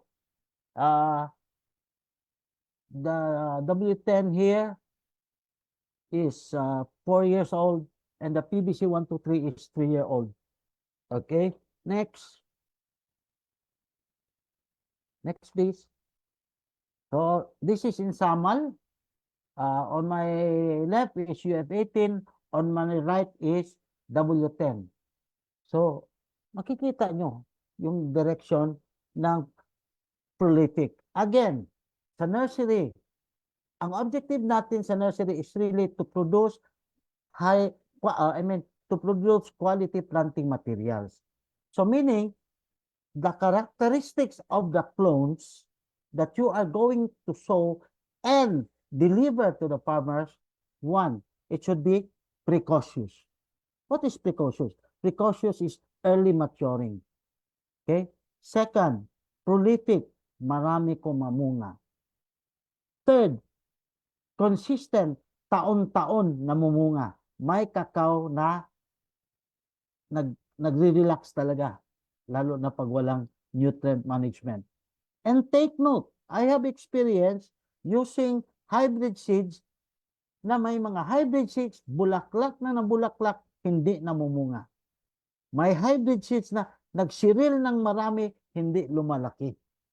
Meaning, there's abnormality when you plant hybrid seeds compared to clonal planting materials. Yan. Take note, when I was with Cacao Investors Incorporated, almost 1,000 hectares ang tinanim namin na hybrid seeds. Okay? So, again, consistent, actually, big bean size, importante yon. Kasi nga, we have this grade 1A na quality that commands a higher price, grade 1A, ganon. And then, it should be fine flavor. Of course, fermentation has to do something with fine flavor. Pero, wala na yan sa basic natin. Dito muna tayo sa genetics. So, yan. And then, disease resistance. Like PVC 123, disease resistant is resistant against vascular streak dieback. Anywhere in the world, I've been to Africa twice, wala talagang resistant sa padrap. Pero we are very lucky because in Africa, mayroon silang disease called swollen shoot virus. Wala tayo niyan. Sa South America, kasi kasama ko sa Mars, mga Puerto Rican, mga ganon, they have also this disease called witch's broom. Wala tayo niyan. Ang Spanish ng witch's broom sa South America is scuba de bruja. Yun ang tawag sa Spanish eh. Okay? Next slide please. Yan. Okay. Ito rin sa mga tools, no, mag-train, kasama yan eh. Although medyo advanced ako konti, pero ito lang ang pakita ko sa inyo. Added na lang, no, added. So, even in Indonesia, they use machete. So, ang nangyari nito, nadadamage ang beans, nadadamay ang quality. Okay? Well, dito sa atin, next slide please. Kapag magturo kami ng mga foreigner, gumagamit na tayo ng pod splitter. No, mas madali. No, very minimal ang damage ng beans. Pero talagang ibagsak mo ng malakas. Talagang tatagos yan. Okay? And then next slide please. So, doon, yun. Kailangan talaga, mas pag mag-training tayo sa mga farmers, kailangan talaga hands-on. No? After that, sila na naman yun ang mag-grafting. No? Ganun ang examples para talaga matuto. Lalo na yung mga farmers na need to be rehabilitated. Yung mga hybrid seeds ang tanim, dapat palitan na. No? Hindi na kailangan i-increase natin yung expand tayo ng area. Yung kakao mismo natin from 300 grams or 300 kilos per hectare per year, gagawin na natin 1.5 to 2 tons per hectare per year, given the proper management and environment. Okay, next slide please. Oh, ito. Gusto ko lang papakita sa inyo yung mga itsura ng mga farmers natin na talagang nagtatanim ng kakao for their livelihood. Yan. Pero kung titingnan mo, lalo na sa Marilog area, kung titingnan mo, recovery ng beans nila, 28% wet to dry. Why? Because their planting are from hybrid seeds. No? Kasi ganito eh. Ito pag kasi ang farmer, ang ano natin, ang instinct, ang farmer, pag nakita niya maraming bunga, yun ang kukunan niyang seeds at tatanim. Yun. No? So, dapat maturuan talaga sila na dapat hindi yun. You cannot judge a book.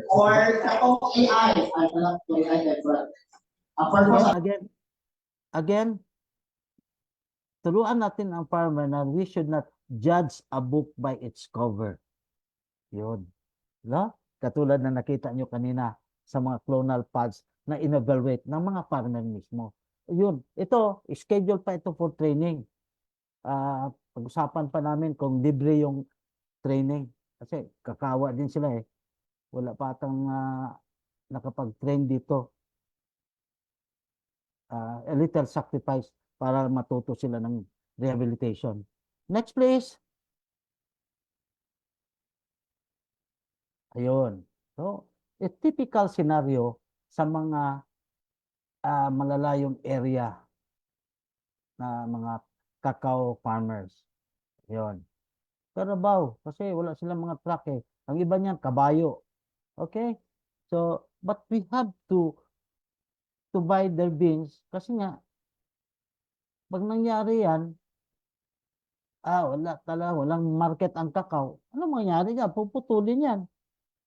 So, kailangan talaga na little sacrifice hanggang matuto sila ng tamang pag-aaruga, pag-aalaga ng kakao. Okay? Next slide, please. Oh, ito. Oh, buti pa itong sa Ivory Coast. Ang mga co-ops dito, doon may mga ganito rin. May kakao, no? Dadalhin na ito sa dryer. Isa fermented beans. So, yan. Sa Africa. Okay, next. Next slide, please. Ito yung sample. Ito lang. At this is by CAS. This is a group of farmers na medyo inayawan na yung cooperative kasi nga medyo mahaba ang proseso. So we decided na maggawa na lang ng partnership. Partnership of 4 farmers, kasama ko, but that would benefit or help the communities around that area. No? You can see this at Barangay Cabillan. Take note take note of the solar dryer. Simple lang yan. No? Simple lang. Tapos yung fermentary box. Ganun lang kasimple yan. No? So, ganito. Paano kami nakakatulong? Next slide, please.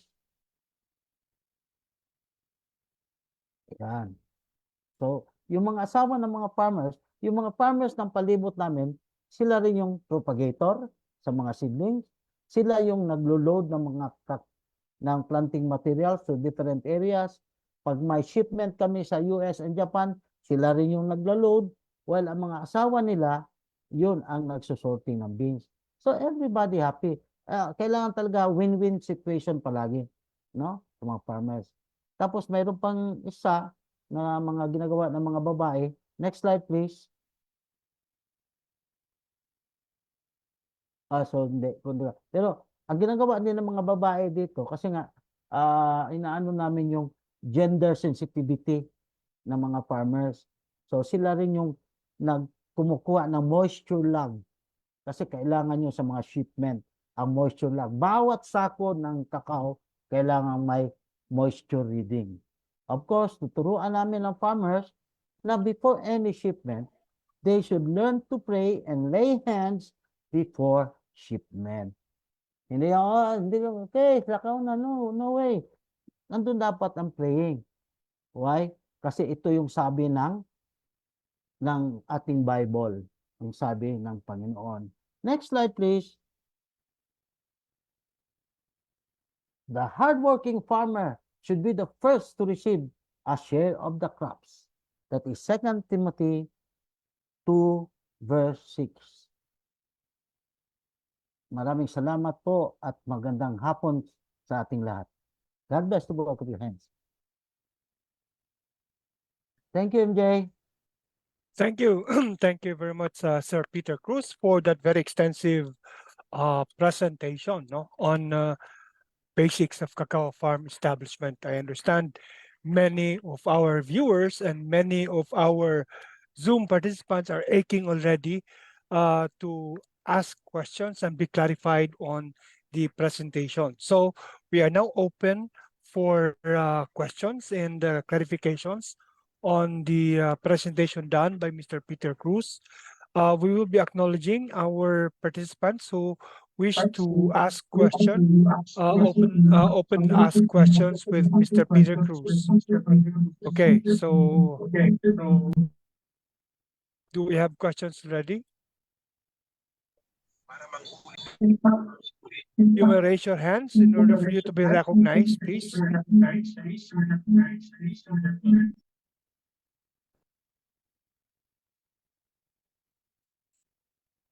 Okay, do we have questions now? Wag. Pas-pas na ba, Kuble? Okay ra, okay ra, okay ra. You have that more time. Hi, Sir Blair. Ako Yes. i-message po sa ano Yes. po. We would like to acknowledge Mr. Chris Fadliga, please, for your question. You're raising your hands. Good afternoon, everybody. Good afternoon, Sir Peter. Good Hi, afternoon, Chris, my friend. Yeah. Yes. Is there a way, Sir Peter, that we have some plants that produce a lot of cereals, but a big percentage also seems to dry up and nawawala, leaving a few. Is there a way that we can mitigate that, or yeah? Thank you. Yeah. So, very nice question, Chris. Okay.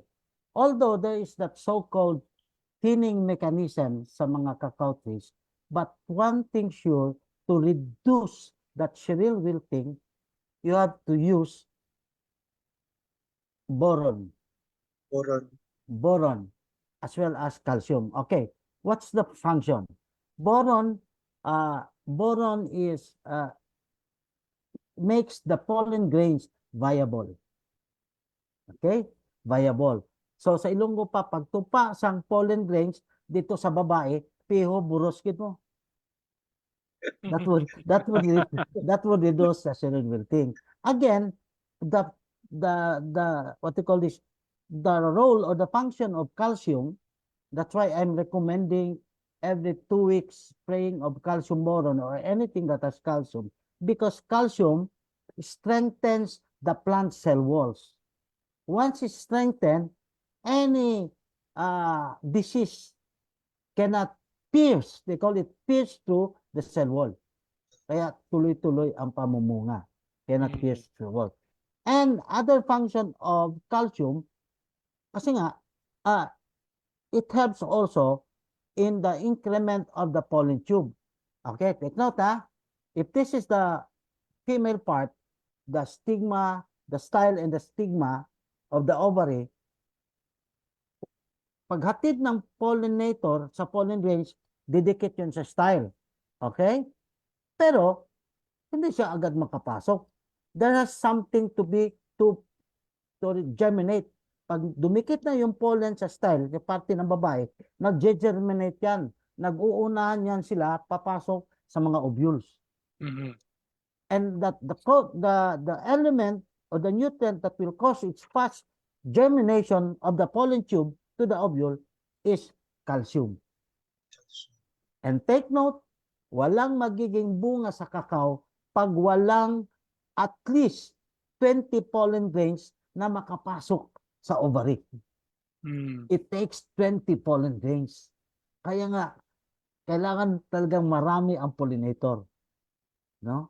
Para mas marami ang pollens na maihatid sa babae.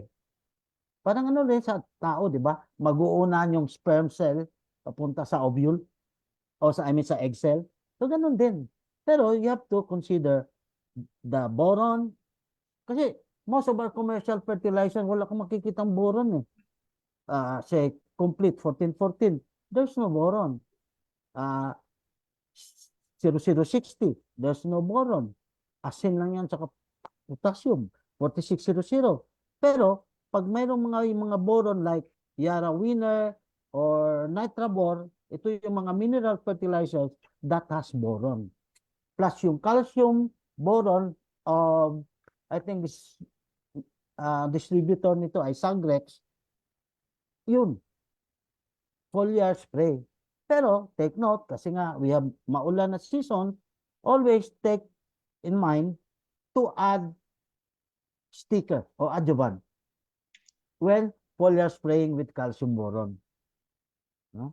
Magkano lang naman yan? I think it's about 400.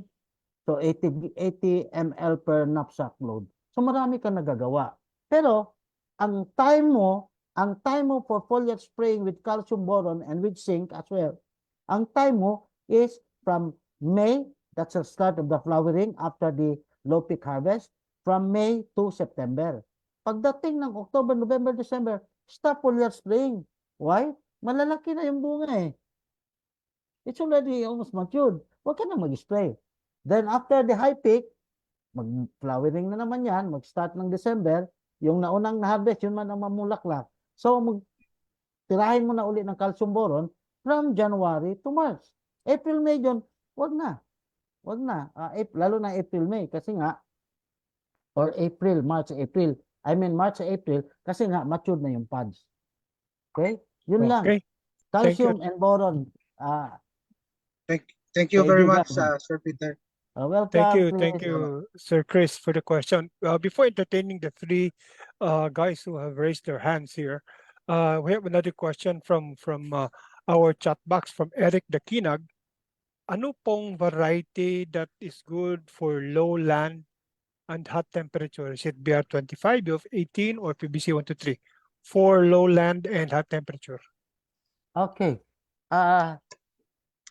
Ang experience ko kasi sa Davao, Davao is the climate is evenly distributed yung rainfall.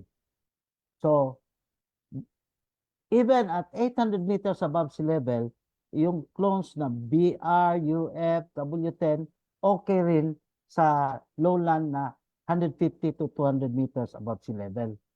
Even yung lugar na mga Mayo Mate na I think it's about 20 meters above sea level, namumunga din. Even in Panabo, mga ganun na level. So, okay. Pero, we have this multi-locational plantings na ginagawa ng Picard. Doon natin malalaman talaga yung what result would it come out kung anong mga close ang nagpe-perform nito. Because malaki ang budget nito. I think for every state university na conduct nito is 1 million. No? So sila yung mag-gather ng data. Ako pwede kong gawin yan kung may magbigay sa akin ng honorarium. Okay, thank you. Thank you very much, sir. Yun lang. We would like to first acknowledge Len Sabio for your question. For Sir, raising your may hands. Yes, go ahead. Go ahead.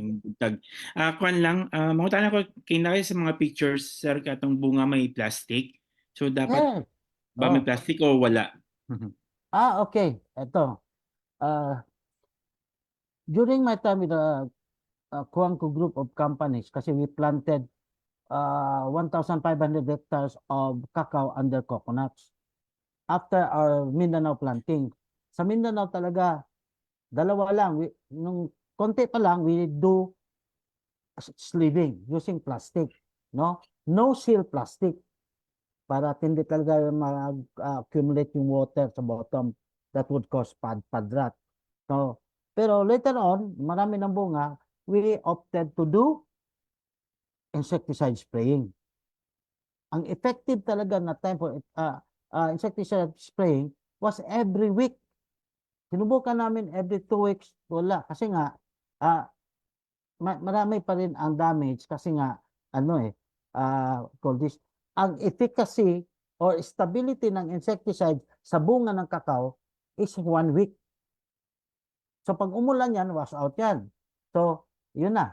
The chance now, the opportunity now for the pod borer to lay eggs. Pero that time, nang magtanim kami sa Negros, walang pod borer. So, ang plastic is used.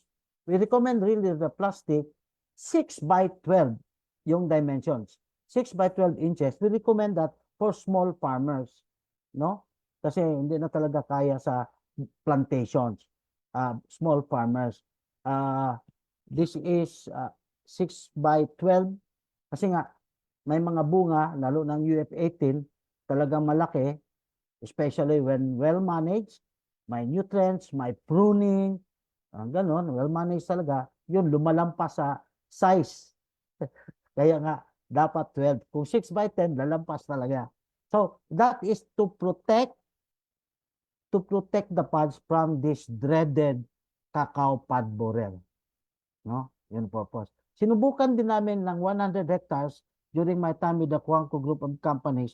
We use trichogramma. And the species is trichogramma kuangkoe. 100 hectares. No? So nakita namin using biocontrol sa 100 hectares versus the 800 plus na insecticide spraying, nakita namin na we got the record of 65,000 pods per hectare using biocontrol and 43,000 pods using insecticide spraying. The same Malaysian hybrids, the same compact kasi yung 1,000 hectares. But, mas marami pa rin ang infested sa biocontrol. Hindi niya kaya talagang kontrahin yung cacao pod borer. Kasi nga, ang paglay ng eggs ng pod borer is not in mass. It is distributed along the furrows of the pod. Unlike sa mais, in mass yun. So madali lang i-parasitize ng trichogramma. So yun ang difference namin. Difference na nakita namin sa mga different methods of control. Thank you. Thank you. Can we acknowledge La Esquina de Marcelo for your question?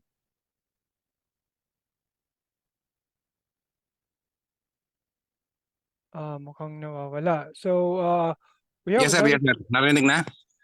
Okay, so okay, go ahead. Mayang hapon, sir, si Nestor ni. Ang mangutana lang ko ni Sir Peter, tagalogin ko na lang, no? Para Okay, go ahead. Please. Yung agroforestry, sir ba? Gusto kong i-practice. Okay ba sa palagay niyo yon? Yung bang gusto kong i-intercrop sa iba't ibang high value crop na mga punong kahoy like langka, guyabano, or anything na pakikinabangan ng farmer pa rin. Okay. So, I'll give you an example sa ginawa namin sa Negros. For every 10 hectares, yung hindi sa coconut for every 10 hectares, may buffer kami na 2 by 2 meters na eucalyptus, acacia mangium, mga ganun, mga forest trees. No? Tapos sa gitna, yung ibang crops, katulad ng guyabano, mga ganun. Pero pwede rin gawin ito sa cacao. No? Buffer. Lalo na pag medyo may persistent wind sa lugar nyo, at least magiging windbreaker ito. No? Pwede. Another example, experience ko sa Vietnam. Ang cacao nila, ang cacao nila ay planted under cashew nuts. Kahoy din yan cashew nuts. So, ang distance ng kasoy is 8 by 8. Then 1 row of cacao in between the 2 rows of kasoy. Or along the avenue, 1 row. Sa coconut natin, kung may coconut ka, 9 by 9 or 10 by 10, pwede 2 rows. Pero pag 8 by 8 na yung distance ng coconut, 1 row na lang. Kasi nga, magpang-abot na yung root system nila. Okay, so pwede. Pwedeng 2 trees. But always be sure of the appropriate planting distance. Ngayon, another example sa mga area sa Maragusan, Davao de Oro, mga ganon. They intercrop cacao under palkata. No? Okay, palkata is good. It's a legume. Pero pag nag-harvest ka na ng palkata, yari na yung cacao mo. Yun ang magiging problema. Pero the biomass that would add to the soil is very good because palkata is legume. Pero yung harvesting ang problema. Meron din nag-intercrop sa rubber, pero pwede, basta malayo ng rubber, no?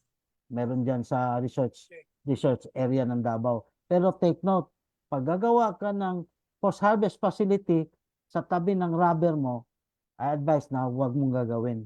Kasi nga, mag-aamoy rubber yung tsokolate mo. Okay, thank you, sir. So far, wala namang rubber dito sa lugar namin. Okay. Yung So, purpose yun ko lang. lang dun sa ganong system para lituhin yung mga mananap ba, yung mga insects. Oo, pero take Hindi note lahat titirahin yung kakao. Yes, maganda yan. Tama ka. Take note, sa diseases naman, okay, yung borer sa Artocarpus kasi yung cacao, yung jackfruit, no? Ang borer ng jackfruit sa cacao magkaiba. Pero yung Phytophthora, pareha sila. Parang durian din yan at cacao. No? Pero basta pest and diseases, that is manageable. Gawin mo lang yung proper distance. No lower than 8 by 8 kung mag-intercrop ka ng cacao. Okay, Copy. thank you very much, Nestor, no, with that question. We have another question here from Facebook Live, no? This is from Vicente Acot. Partner Pete, good PM. On cross-pollination matters, will there be still pure clones? Buds are in a certain tree will not likely to have a character or a trait of the seed tree. So please expound. Thanks and God bless. Hi, Ting. Miss you. Okay, Ting. If you mean the clone that is self-compatible, ano ba to, Ting? Ting. FB Live siya, sir. FB. Nandito siya sa Zoom. Yeah.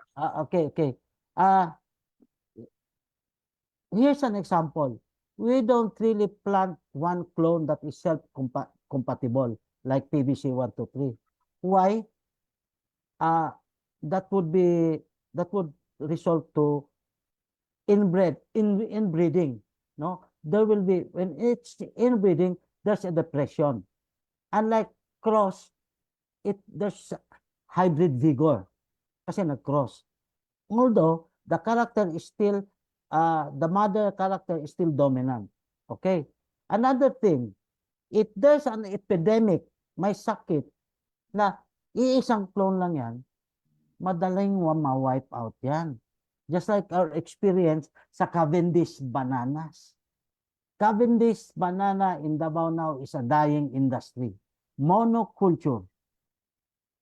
Yun. So, kaya iniiwasan natin.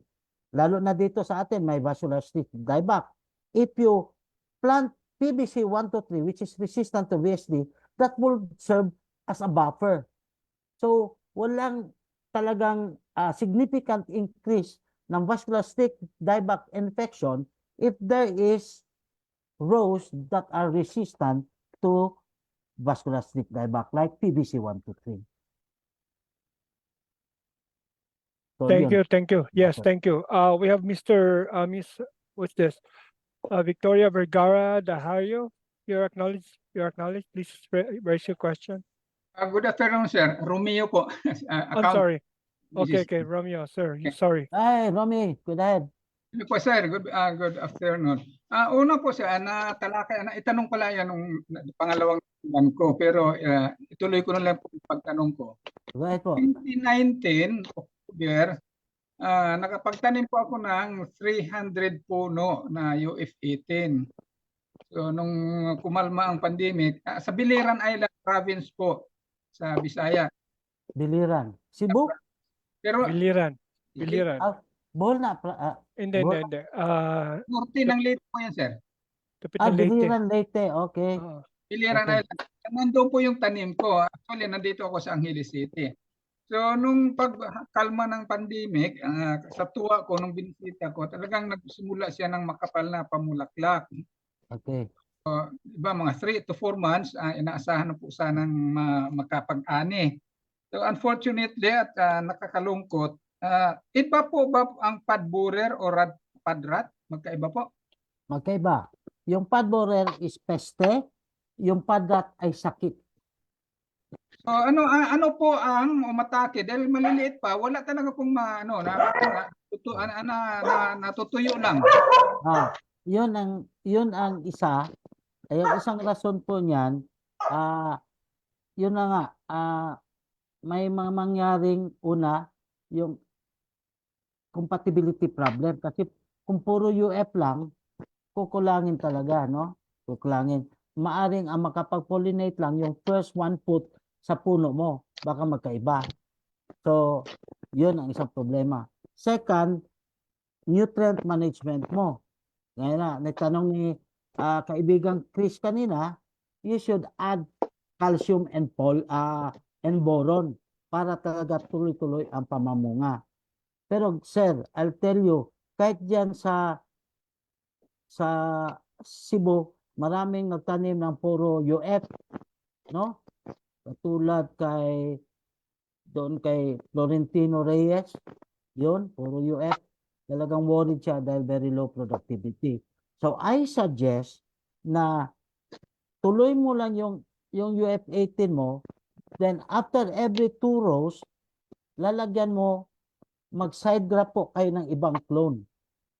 Para pag tubo nito, maraming bulaklak, dadami na yung bunga po nyo dahil sa cross-compatible pollination. Rehabilitation po, kailangan by grafting. Hindi na kailangan putulin yan. No? Rehabilitation by grafting ang gagawin natin. Okay, thank you. We still have a ton of question here. There's one question here for how to increase the pollinators. Ayun. I mentioned that a while ago that one, you should not spray. If you opt to do insecticide spraying, spray after 8 o'clock. No? Because the peak pollination starts at 5:30 in the morning. Second, small farmers, better do sleeving o babalot ka lang ng bunga. Kaya naman ng magbalot ng maximum of 2,000 pods per day. No, kaya yan. But never sleeve when the pod is wet. Kasi nga, baka mga spores pa yan ng padrat. Okay? Yun. And then, mayroon kang access alley. Yung access alley, yun yung daanan mo mag-spray, magbalot, mag-harvest, mag-monitor, yun. But the next 2 rows in between, the avenue, we call avenue between 2 rows, would be your trash alley. Mga pruning mo, mga coconut fronds or banana bracts, doon mo ilalagay lahat yan. That would be the habitat of your pollinators. Doon siya dadami. So, hindi mo masipa-sipa yung daanan na yon. Kasi, gawin mong daanan pa rin, di talagang maapektuhan yung habitat ng pollinator. So again, yung plastada ng kakao mo should be, this is one clone, followed by another clone, back to the first clone, another clone, or 3 or 5 clones ang recommendation namin. And then, yun, hindi mag-spray ng maaga. So, access alley, trash alley, then, spray in the morning. Sleeving for the farmer. Spray after 8 o'clock in the morning. Okay, yun. Okay, thank you. Another question from Edmundo Abuda. Would it be advisable to plant cacao in the middle of a sugarcane plantation? A sugarcane plantation sa kanya. I think we've done that in Negros, La Carlota, a former plantation of Dandingkuangco sugarcane. But of course, again, a prerequisite is for soil analysis.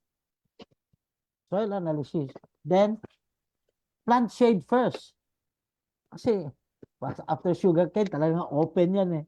So, kailangan talagang may shade. Yun, prerequisite na. Then, pag-establish ng shade, you can now plant the best clones that we are recommending. Okay, thank you. We have here from Carlson Hill. Sir, good afternoon. We are experiencing Heliopeltis pest ngayon sa farm. Heliopeltis. Yes, what Heliopeltis, is yes. the best management for it aside from pruning? Sino ba sa Carlson Hill? Si Eileen May Perez. Hi, May. Good afternoon. May, Heliopeltis. Yes, that's one pest sa kakao. Pero pag malaki na, talagang inatake na Heliopeltis, sa balat lang yan. Pero still, big battery size, you have to sleeve. And if the infestation is really high, you can spray again. Don't spray early in the morning. You have to spray. Pero targeted on the pods lang. No? So you can say, don't spray the whole canopy. Target only the pods. And with any insecticide, I recommend synthetic pyrethroids. Synthetic pyrethroids because it's of low mammalian toxicity, and always use the recommended dosage, that is about 10 ml per knapsack. Be sure to add sticker like Tenax sticker, Herc stick, APSA 80. Be sure to use that to really have best coating for your insecticide on the infested pod of the Heliopeltis. Yun lang. Pero pag wala pa, tapos may Heliopeltis yung katabi, sleeving mo na. Okay, thank you for that. We have another one from Nelson Agbing. Need your advice po kung mga ano dapat gagawin for cacao trees less than one year and a half years old. Dapat ba totally wala siyang grass area or regular grass cutting? Po, is it okay? Okay. Take note that weeds competes the cacao trees with nutrients, with water, with space. So, to get rid of that competitor of the nutrient, soil, and sunshine, you must eradicate the weeds. Yun, kasi nga, medyo ano tayo talaga sa organic, pero ito lang, again, cost effectiveness. If you do manual slashing, as per our experience, kasi dumaan din ako niyan, manual slashing sa plantation ni Danding Kuangco, the maximum that we can accomplish is 1,500 meters, square meters per Monday. Okay? when we do the grass cutting in Negros at La Carlota and San Enrique, using grass cutter, a Monday can accomplish 3,300 square meters. But when we did the herbicide spraying, the first before was Roundup, what was the recommended herbicide. A man can finish 1 hectare of farm, of land, using herbicide. Take note, if you do herbicides, I mean manual slashing, it will take 7 Mondays to accomplish 1 hectare. Okay? Versus 1 Monday for herbicide spraying. Okay? Then, you have to do this monthly for the manual slashing. Lalo na pag tag-ulan. Palagi kang nag-manual slashing, kung titingnan mo sa likod during rainy days, hinahabol ka na ng damo. Ayan. So, yun ang i-consider natin.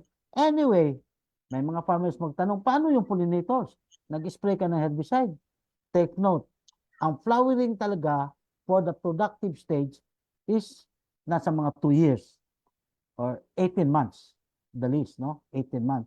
So meaning, wala pang pollinator yan. Walang bulaklak eh. Kasi ang pagkain ng pollinators are nectars. Okay? So, you can do. I-weigh mo lang. Kasi, yun nga, to produce the highest possible output at the least possible input. Imagine, 1 versus 7 Mondays. Malaki rin yun. So, doon lang, i-consider mo. Pero if you have 5 children na medyo pwede na mag-slashing, go ahead. Okay. Okay, thank you. So we have another one here from PBB. How is the pest attack in cacao planted under coconut or diversified with cacahuate and banana? Pest attack. Yeah, under coconut. Any intercropping of cacao under the different pod borer is still there. But take note, the borer of the other trees are not the same as the cacao pod borer. But these trees, especially the fruit trees, could also be a resting place of the cacao adult, pod borer adult during daytime. Okay? Kaya yun, resting place din. At 5:30 p.m. they will start going down to cacao for the infestation. But take note, different, lalo na sa durian, iba ang borer ng durian, iba ang sa cacao, sa jackfruit, iba, sa guyabano, iba, magkaiba yan. May kanya-kanya silang territory. But the disease, halos magkaparehos. Jackfruit, rubber, may phytophthora yan. Mga ganon. Okay, we have another one from Len Sabio, no? Ano bang frequency ng application sa fertilizer like 1616? Okay. Frequency. Okay. Based on the recommendations of our Bureau of Soils, the timing of the fertilizer application should be on the onset of the rainy season, which is May or June, and before the end of the rainy season, which is October to November. But in between, if you have evenly distribution of rainfall, you can do it at quarterly intervals. Okay, thank you. We have from Daisy Abrigo, no? Problema siya sa anay. There are some anay na sa cacao tree niya. Okay. So, first, you must get rid of those tree stumps. Doon nag-uumpisa yung anay ni. Tree stumps, okay? Yung pinutulan. Even those fallen coconut na pinabayaan lang. May anay din yan. Tatanggalin yan. Pero, pag meron na talagang mga anay, you can, this is the last recourse that we can recommend. You can use Furadan 3G. Ilagay mo lang sa isang bote ng lapad, tapos bubutasan mo yung takip palabas, then tak, parang Ajinomoto. No? Okay. But be sure, when you apply that, the soil is wet para mag-spread yung chemical na Puridan. That is nematicide, yung Puridan. Okay, thank you. We have another question here. Putting bee colonies around cacao area, is it good idea? Bee Well, colonies, okay ba? It's good as far as you want the honey. But when you think that it will pollinate the cacao flowers, no way. Okay. Okay. Thank you. We have here from Lelevic Gatdula. Sir, kinakain ng rat. Hindi padrat, rat. Ang Okay. cacao pod ko. So, anong gagawin ko? Okay. So, let's go first to the biocontrol. Ang rat kasi may mga natural enemies. Example, snakes, hawks, eagles, and even owls. So find a way na, lalo na itong mga owls, find a way na hindi ito, makonserve natin to, hindi to babarilin, hindi to itrap para kainin. Iwasan natin yan. Lalo na pagsawa. Kumakain talaga yan ng daga, no? Pero so far, in my 40 years sa cacao, wala pa naman akong nakitang trabahante o farmer na kinagat ng ahas. Pag lalapit ang ahas, takbo ka lang. Ganun lang. And then, for the rat,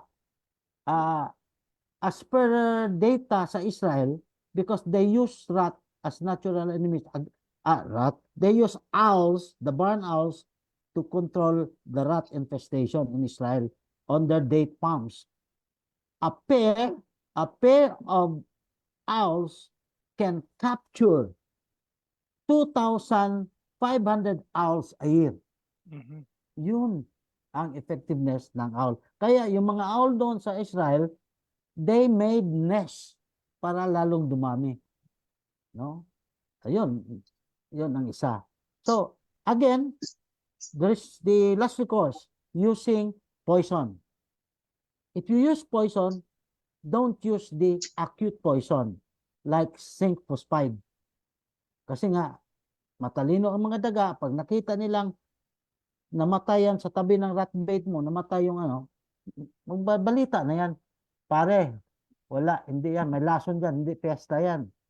Pero pag you use chronic poison like racumin, ratuxin, storm, claret, etc., matagal pa bago mamatay. I think it's about 4 days.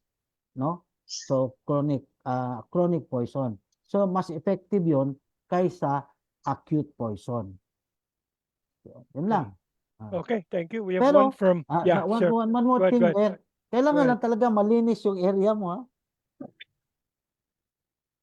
Yeah. Kung di malinis, pupugaran yan ng rats, no? Okay, so we have another one from Nari Bantige. May tanong ako sana, kung pwede ba i-alternate planting rows sa coffee plants sa parehong distansya na 4 meters ang cacao, kapet cacao. Marami nang nagtatanim niyan sa bukid nun, cacao, coffee, cacao. Pero depende sa variety ng coffee. If it is upland, they used to plant Arabica variety. That is a closer distance of 2 by 2. Pwede rin ang cacao, no? Kasi ang cacao at high elevation, at 800, pwede pa rin ang cacao.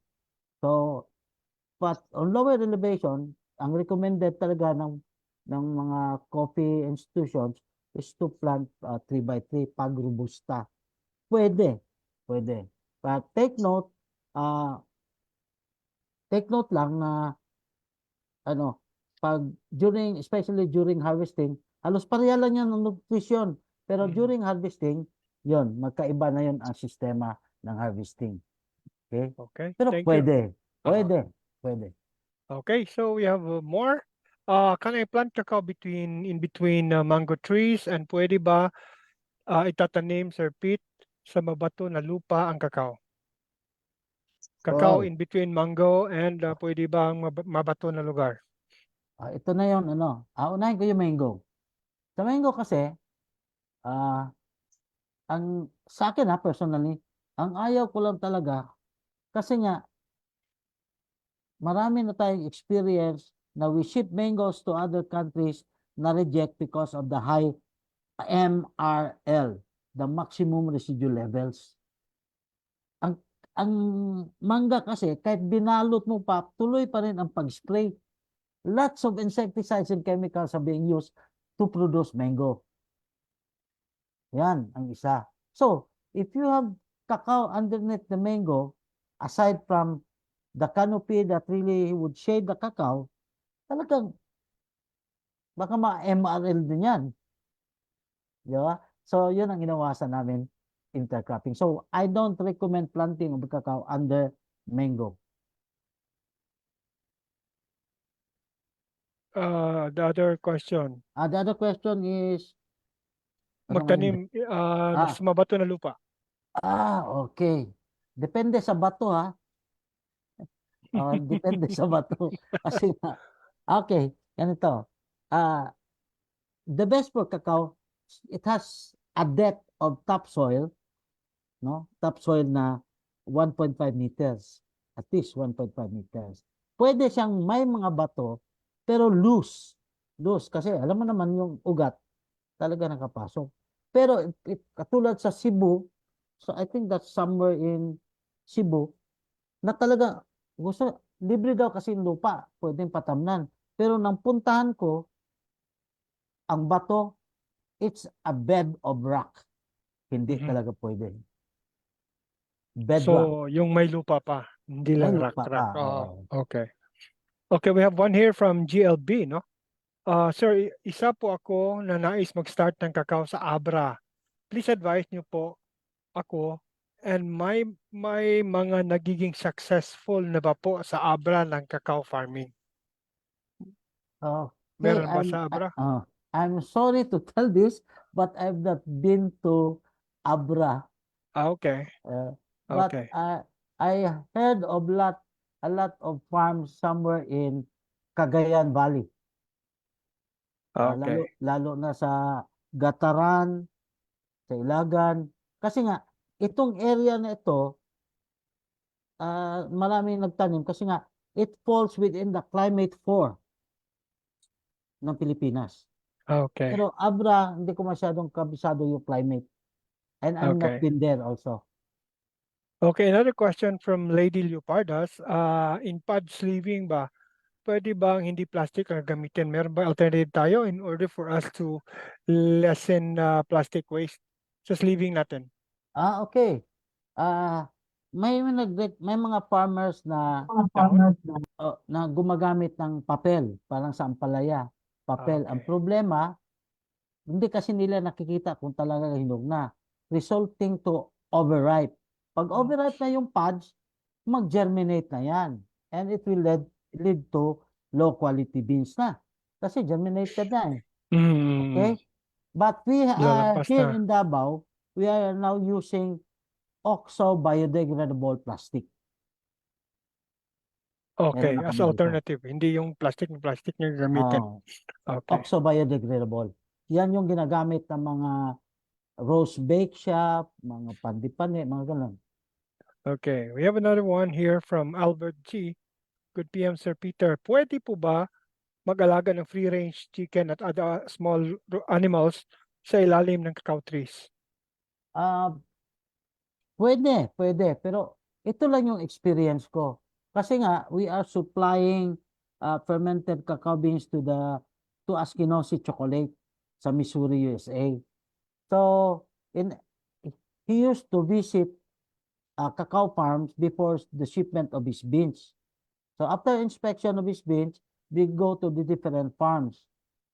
And so happened that one farm has grazed chicken. And he's telling me na if ever possible, cage the chicken because that would be the source of your salmonella disease. Okay, thank you. Yun. May question here from Eric Dakinag. No? So, pagpalipat ng tanim, pagpalipat ng tanim, first month po after transplanting, natuyo po ang mga dahon dahil every other 3 or 2 days po ang pagdidilig. Eventually namatay ang mga puno. It was late January. Wala pong natural shades like marang or coconut. Please advise po, I should invest po sa shades or nets. Okay, good question. Again, if you ever decide to expand, be sure to establish first the shade. Pero here's one strategy. Kung maraming coconut sa kapitbahay mo, then you can buy some fronds and place the Tepi. temporary shade using coconut. Then a faster way to really have the shade is plant bananas, especially cardaba. Okay?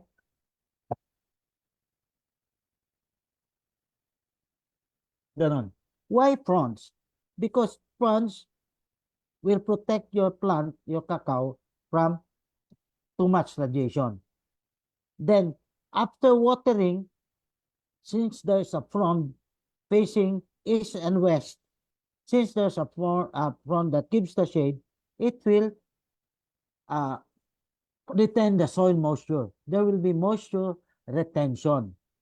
So, there would be high percentage of survival. Then, spray with any foliar fertilizer, especially say Growmore 2020 or Crop Giant 1919, something that has NPK to really strengthen your newly planted seedlings. Okay, thank you. We have one from Edmundo Abuda. Considering the best shade, how resistant is the cacao plant to dry season, especially during this El Nino? Okay. In our experience during the 5 to 7 months dry season in Davao del Sur, because Davao del Sur really is especially the areas very far from Mount Apo, there's really high what I call this dry spell. So of course this is the rule. If your rainfall is lower than 100 mm per month, you must have irrigation. Sprinkler irrigation, over irrigation, or faro irrigation, because that's your climate. So before planting, you must establish like that. Pero when it comes to El Nino,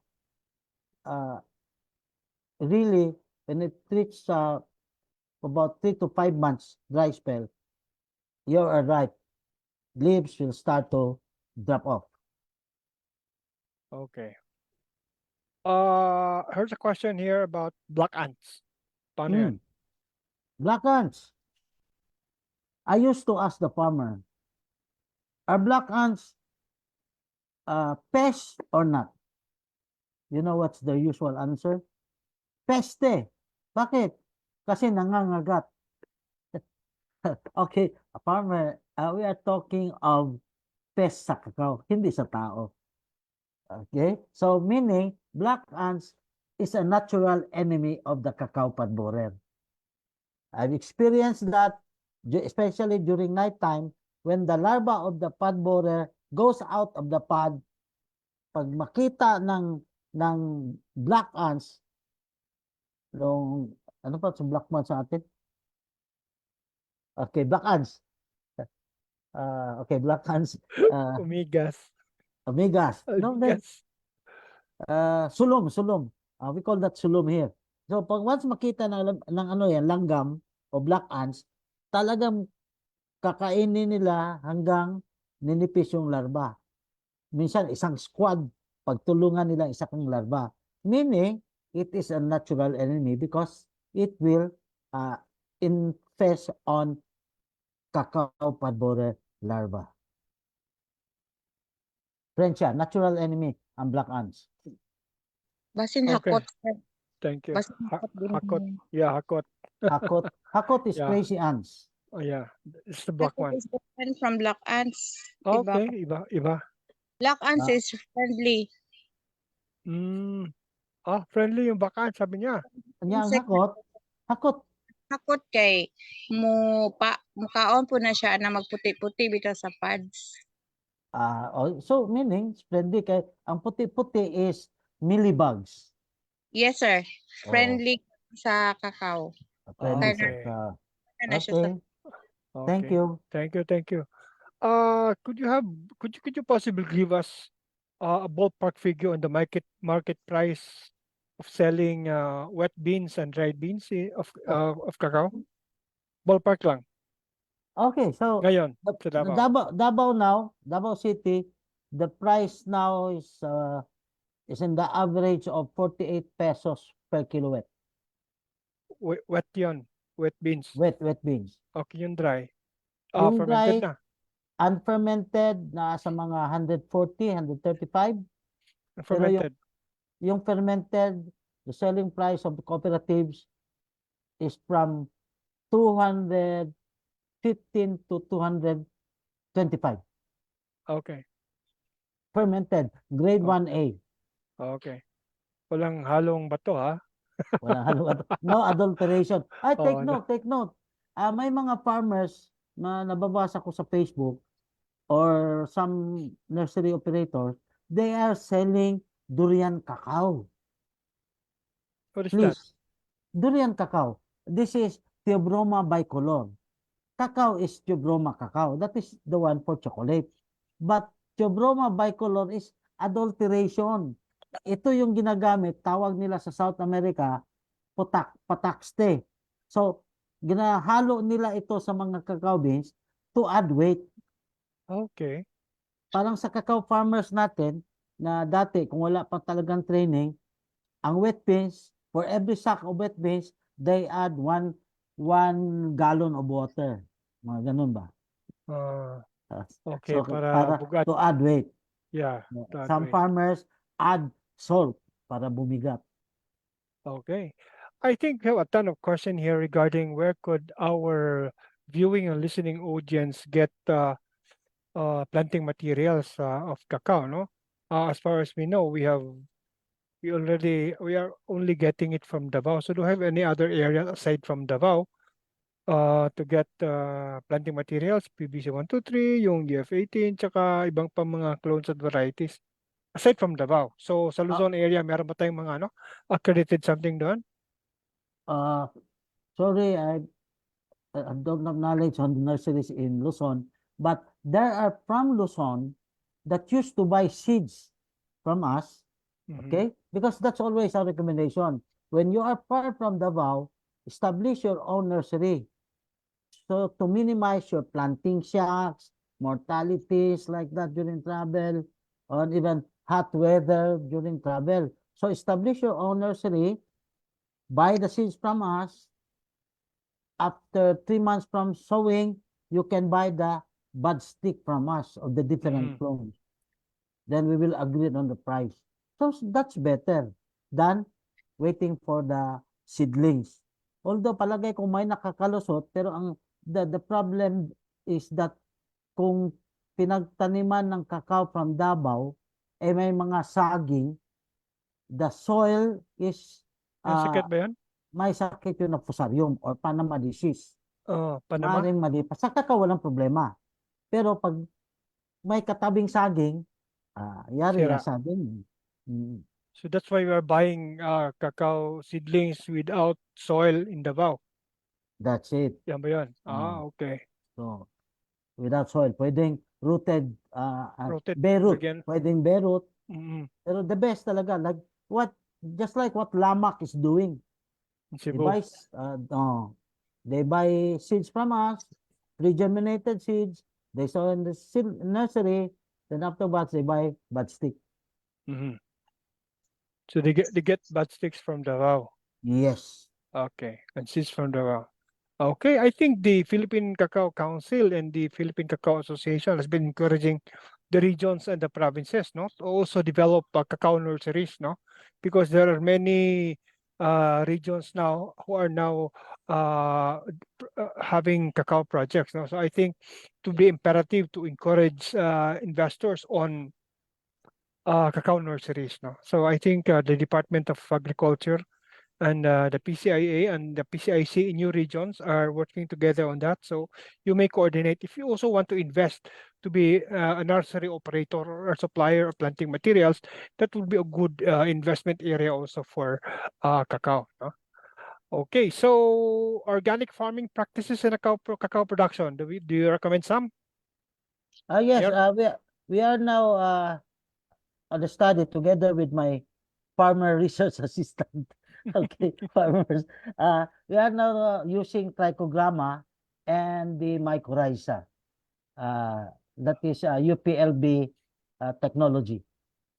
So we have already some observations like the control of Phytophthora stem canker using trichogramma.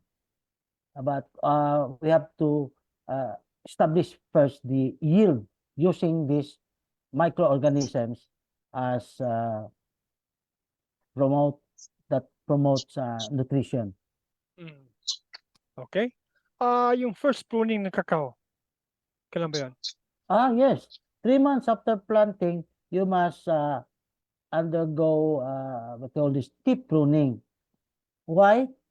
Because if left alone, you have no tip pruning, you have no formative pruning, the cacao can grow up to 25 feet. Now, if that is that high, how could you manage it properly? The sleeving, the harvesting, especially the pod borer control. That's why we have to establish first the because when we do grafting, it has 3 bad eyes. So that would be the primary branches, no? Then another quarterly for the first 1.5 years, tip pruning must be done. And of course, the chupon that grows near the ground, on the trunk, I mean, should be pruned as well. And that is on a regular monthly or bi-monthly basis. But for the tip pruning, must be done at quarterly basis. Yan, there are comments na, mga unano mag-harvest pag ganyan ang sistema. Okay. Actually, cacao will still grow. Now, if the upper portion develop, you can start cutting off the branch below that would hinder your operations. No? It's just a matter of patience. Timing lang lahat yan. Kasi nga, pabubungahin mo na madali lang magbunga because it's grafted. So you can harvest from there. Then once the upper branches bear fruits, you can gradually remove or prune those that hinders your operations. Ganun lang.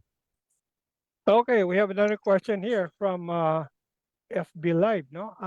Paano ba malaman na harvestable na yung cacao mo? Sa kulay or sa ano ba yan? Okay.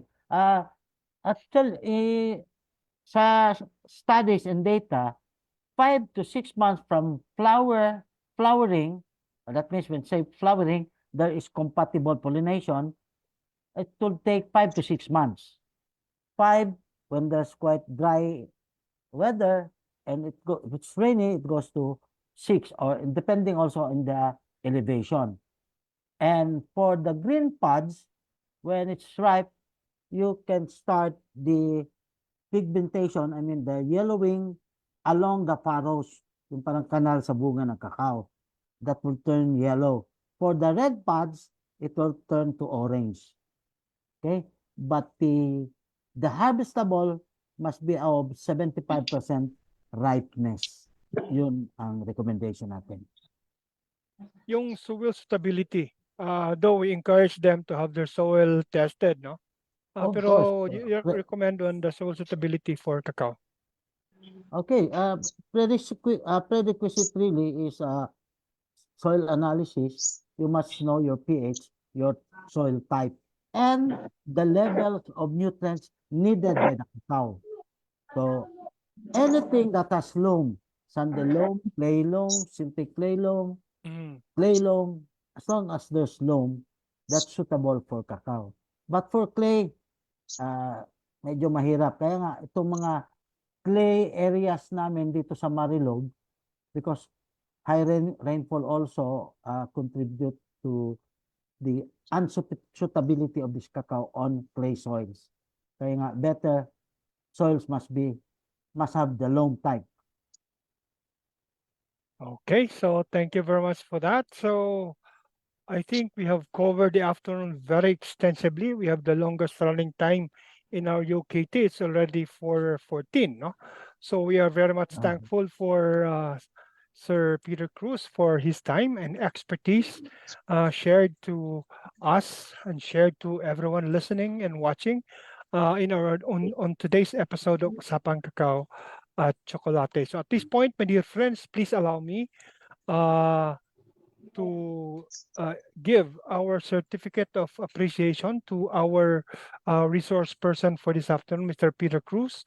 And I will read the certificate of appreciation is given to Mr. Peter V. Cruz, Marketing Manager of CAS Agricultural Company, in grateful appreciation for sharing his time and expertise as resource person of the topic Basics of Cacao Farm Establishment.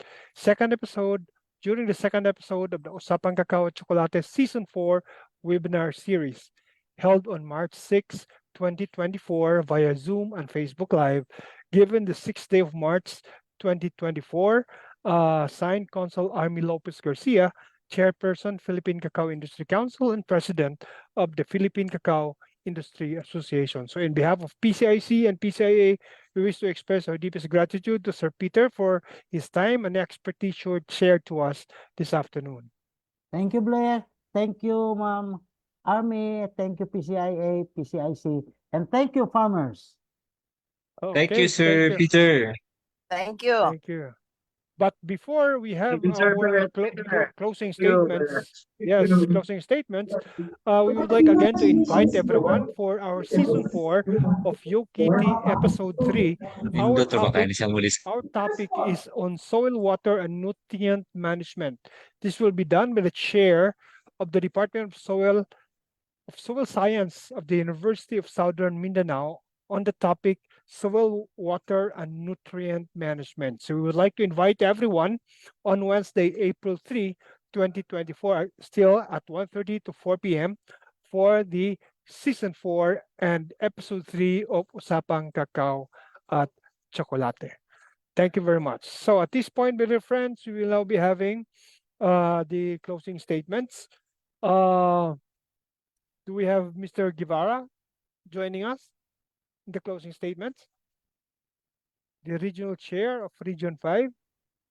Sir Blair, si Sir Chris Lindon na lang po, yung regional chair ng Caraga. I think there's a problem on his connection. The Regional 5 Regional Council chair cannot join us this afternoon. But we are honored to have with us our kaibigan, Chris Lindo, the regional chair of Caraga region, to give us the closing statements. Take it away, kaibigan Chris. Maraming salamat. Is my audio loud and clear? Yes, sir. Go ahead. Clear. So magandang hapon sa lahat na sumusubaybay sa Usapang Kakao at Tsokolate, no? At of course, sa ating expert, sa ating guro na si Sir Peter Cruz, no? Talagang napapanahon yung mga lecture kasi it will help much for the mga nagtanim na at saka yung magtatanim pa. So wag po tayong magsawa. Talagang the Philippine Cacao Industry Council is heading to search for excellence na para matulungan talaga natin yung ating mga cacao farmers. Then Sir Peter, tuwang-tuwa ako kasi bawat lecture may mga spiritual advice. Tama naman yun Sir Peter kasi maganda nga yung mga fertilization mo. Maganda yung ating mga cacao pero yung nag-aalaga wala mang moral values.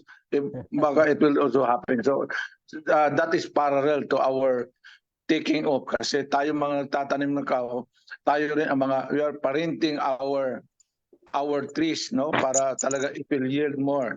So I assure you through our leadership ni Consul Garcia na talagang ginagawa namin ng paraan na we could come up na for the good of the industry, from marketing to pest management, high yield, no. So do not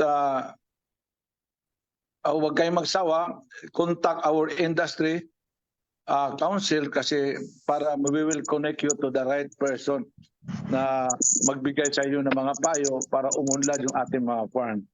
So sa leadership ni Consul Garcia, in fact, ngayong Marso, pinatawag lahat ng regional director na involved in Kakao para i-harmonize natin lahat para matulungan natin yung ating buong industriya. Then at saka sa ngayon talaga namang gumaganda na kasi the industry itself, no, na pwede na pala talagang lumawak pa sa buong mundo kasi we have winners of the Philippine Cacao Quality Award. So it means na talagang recognize na rin yung ating mga beans. So will you join on our PCQA research para naman mabigyan ng hustisya yung ating mga naalaga magandang cacao farm o cacao fruits. So again, nagpapasalamat tayo. Keep on touch with the industry. Maraming salamat sa nakikinig. That's more than 200. Pero may natira na lang 145 na magigiting. So ito yata yung gusto malaman pa ano yung dapat para sa industriya. Again, maraming salamat and may God bless us all. Thank you. Thank you, Sir Chris. Consul Army, do you have something to Consul Army? Lana? Yeah, thank you very much to everyone. It was indeed a very, very enlightening afternoon. We learned a lot, and you know very well that there will be more learnings in the future. Usapang Kakao at Tsokolate. And for your information, your association is now coming up with a YouTube channel. It is now under construction. So that kung tayo, I mean, you know, if we want to research and we want to review what we have learned, what we have heard, we can always run to our YouTube channel. It is now under construction. So we are funding this and this is for the good of everyone. So wag kayong magsawa. We are here to serve the industry. Again, we have to act as one for the good of the industry, and we have to, I would like to, I may sound like a broken record, but the ambitious dream and the ambitious vision of the industry is that for the Philippines to be the supplier and of the best fermented beans and the best chocolate in the world. Not only in the Philippines, but in the world. Maganda yung may ambition tayo, di ba? Yes. And let's hope and let's always pray that we will be together in this journey. Thank you very much. So once again, thank you very much, Consul Army. So again, in behalf of the Philippine Cacao Industry Council and the Philippine Cacao Industry Association, we wish to express our deepest gratitude to everyone. We still have 141 attending who are joining us in this event. We are inviting you for our next activity on April for another episode of Usapang Kakao at Tsokolate. So once again, thank you very much and good afternoon, everyone. Maraming salamat sa lahat. Okay, income opportunities. Wala nang negosyo na siya mag-cancel. Sir, thank you very much. Salamat. Thank you. Thank you. Thank you. Thank you, Blair. Thank Mayang you hapon. lahat. Doc Mayang Ed. hapon. Doc Ed, thank you. Mayang hapon. Yes. Okay. Thank you. Thank you. Bye-bye. Thank you. See you, Ma'am Army, Ma'am Sylvia. See you. Thank you. Hi, Ma'am Sil. March 9. Good morning. March Yes. 11. Sir Blair, thank you. Yes, yes, thank you. Bye-bye. See you. Bye-bye. Bye, Salamat, Peter. Peter. Sir Thank you. Peter, yes. Welcome. Bye-bye. Okay, salamat kayo. Thank you. Bye-bye. See you soon. Bye-bye. Sir Edward, thank you. Salamat din. Salamat lahat. Thank you. Oh.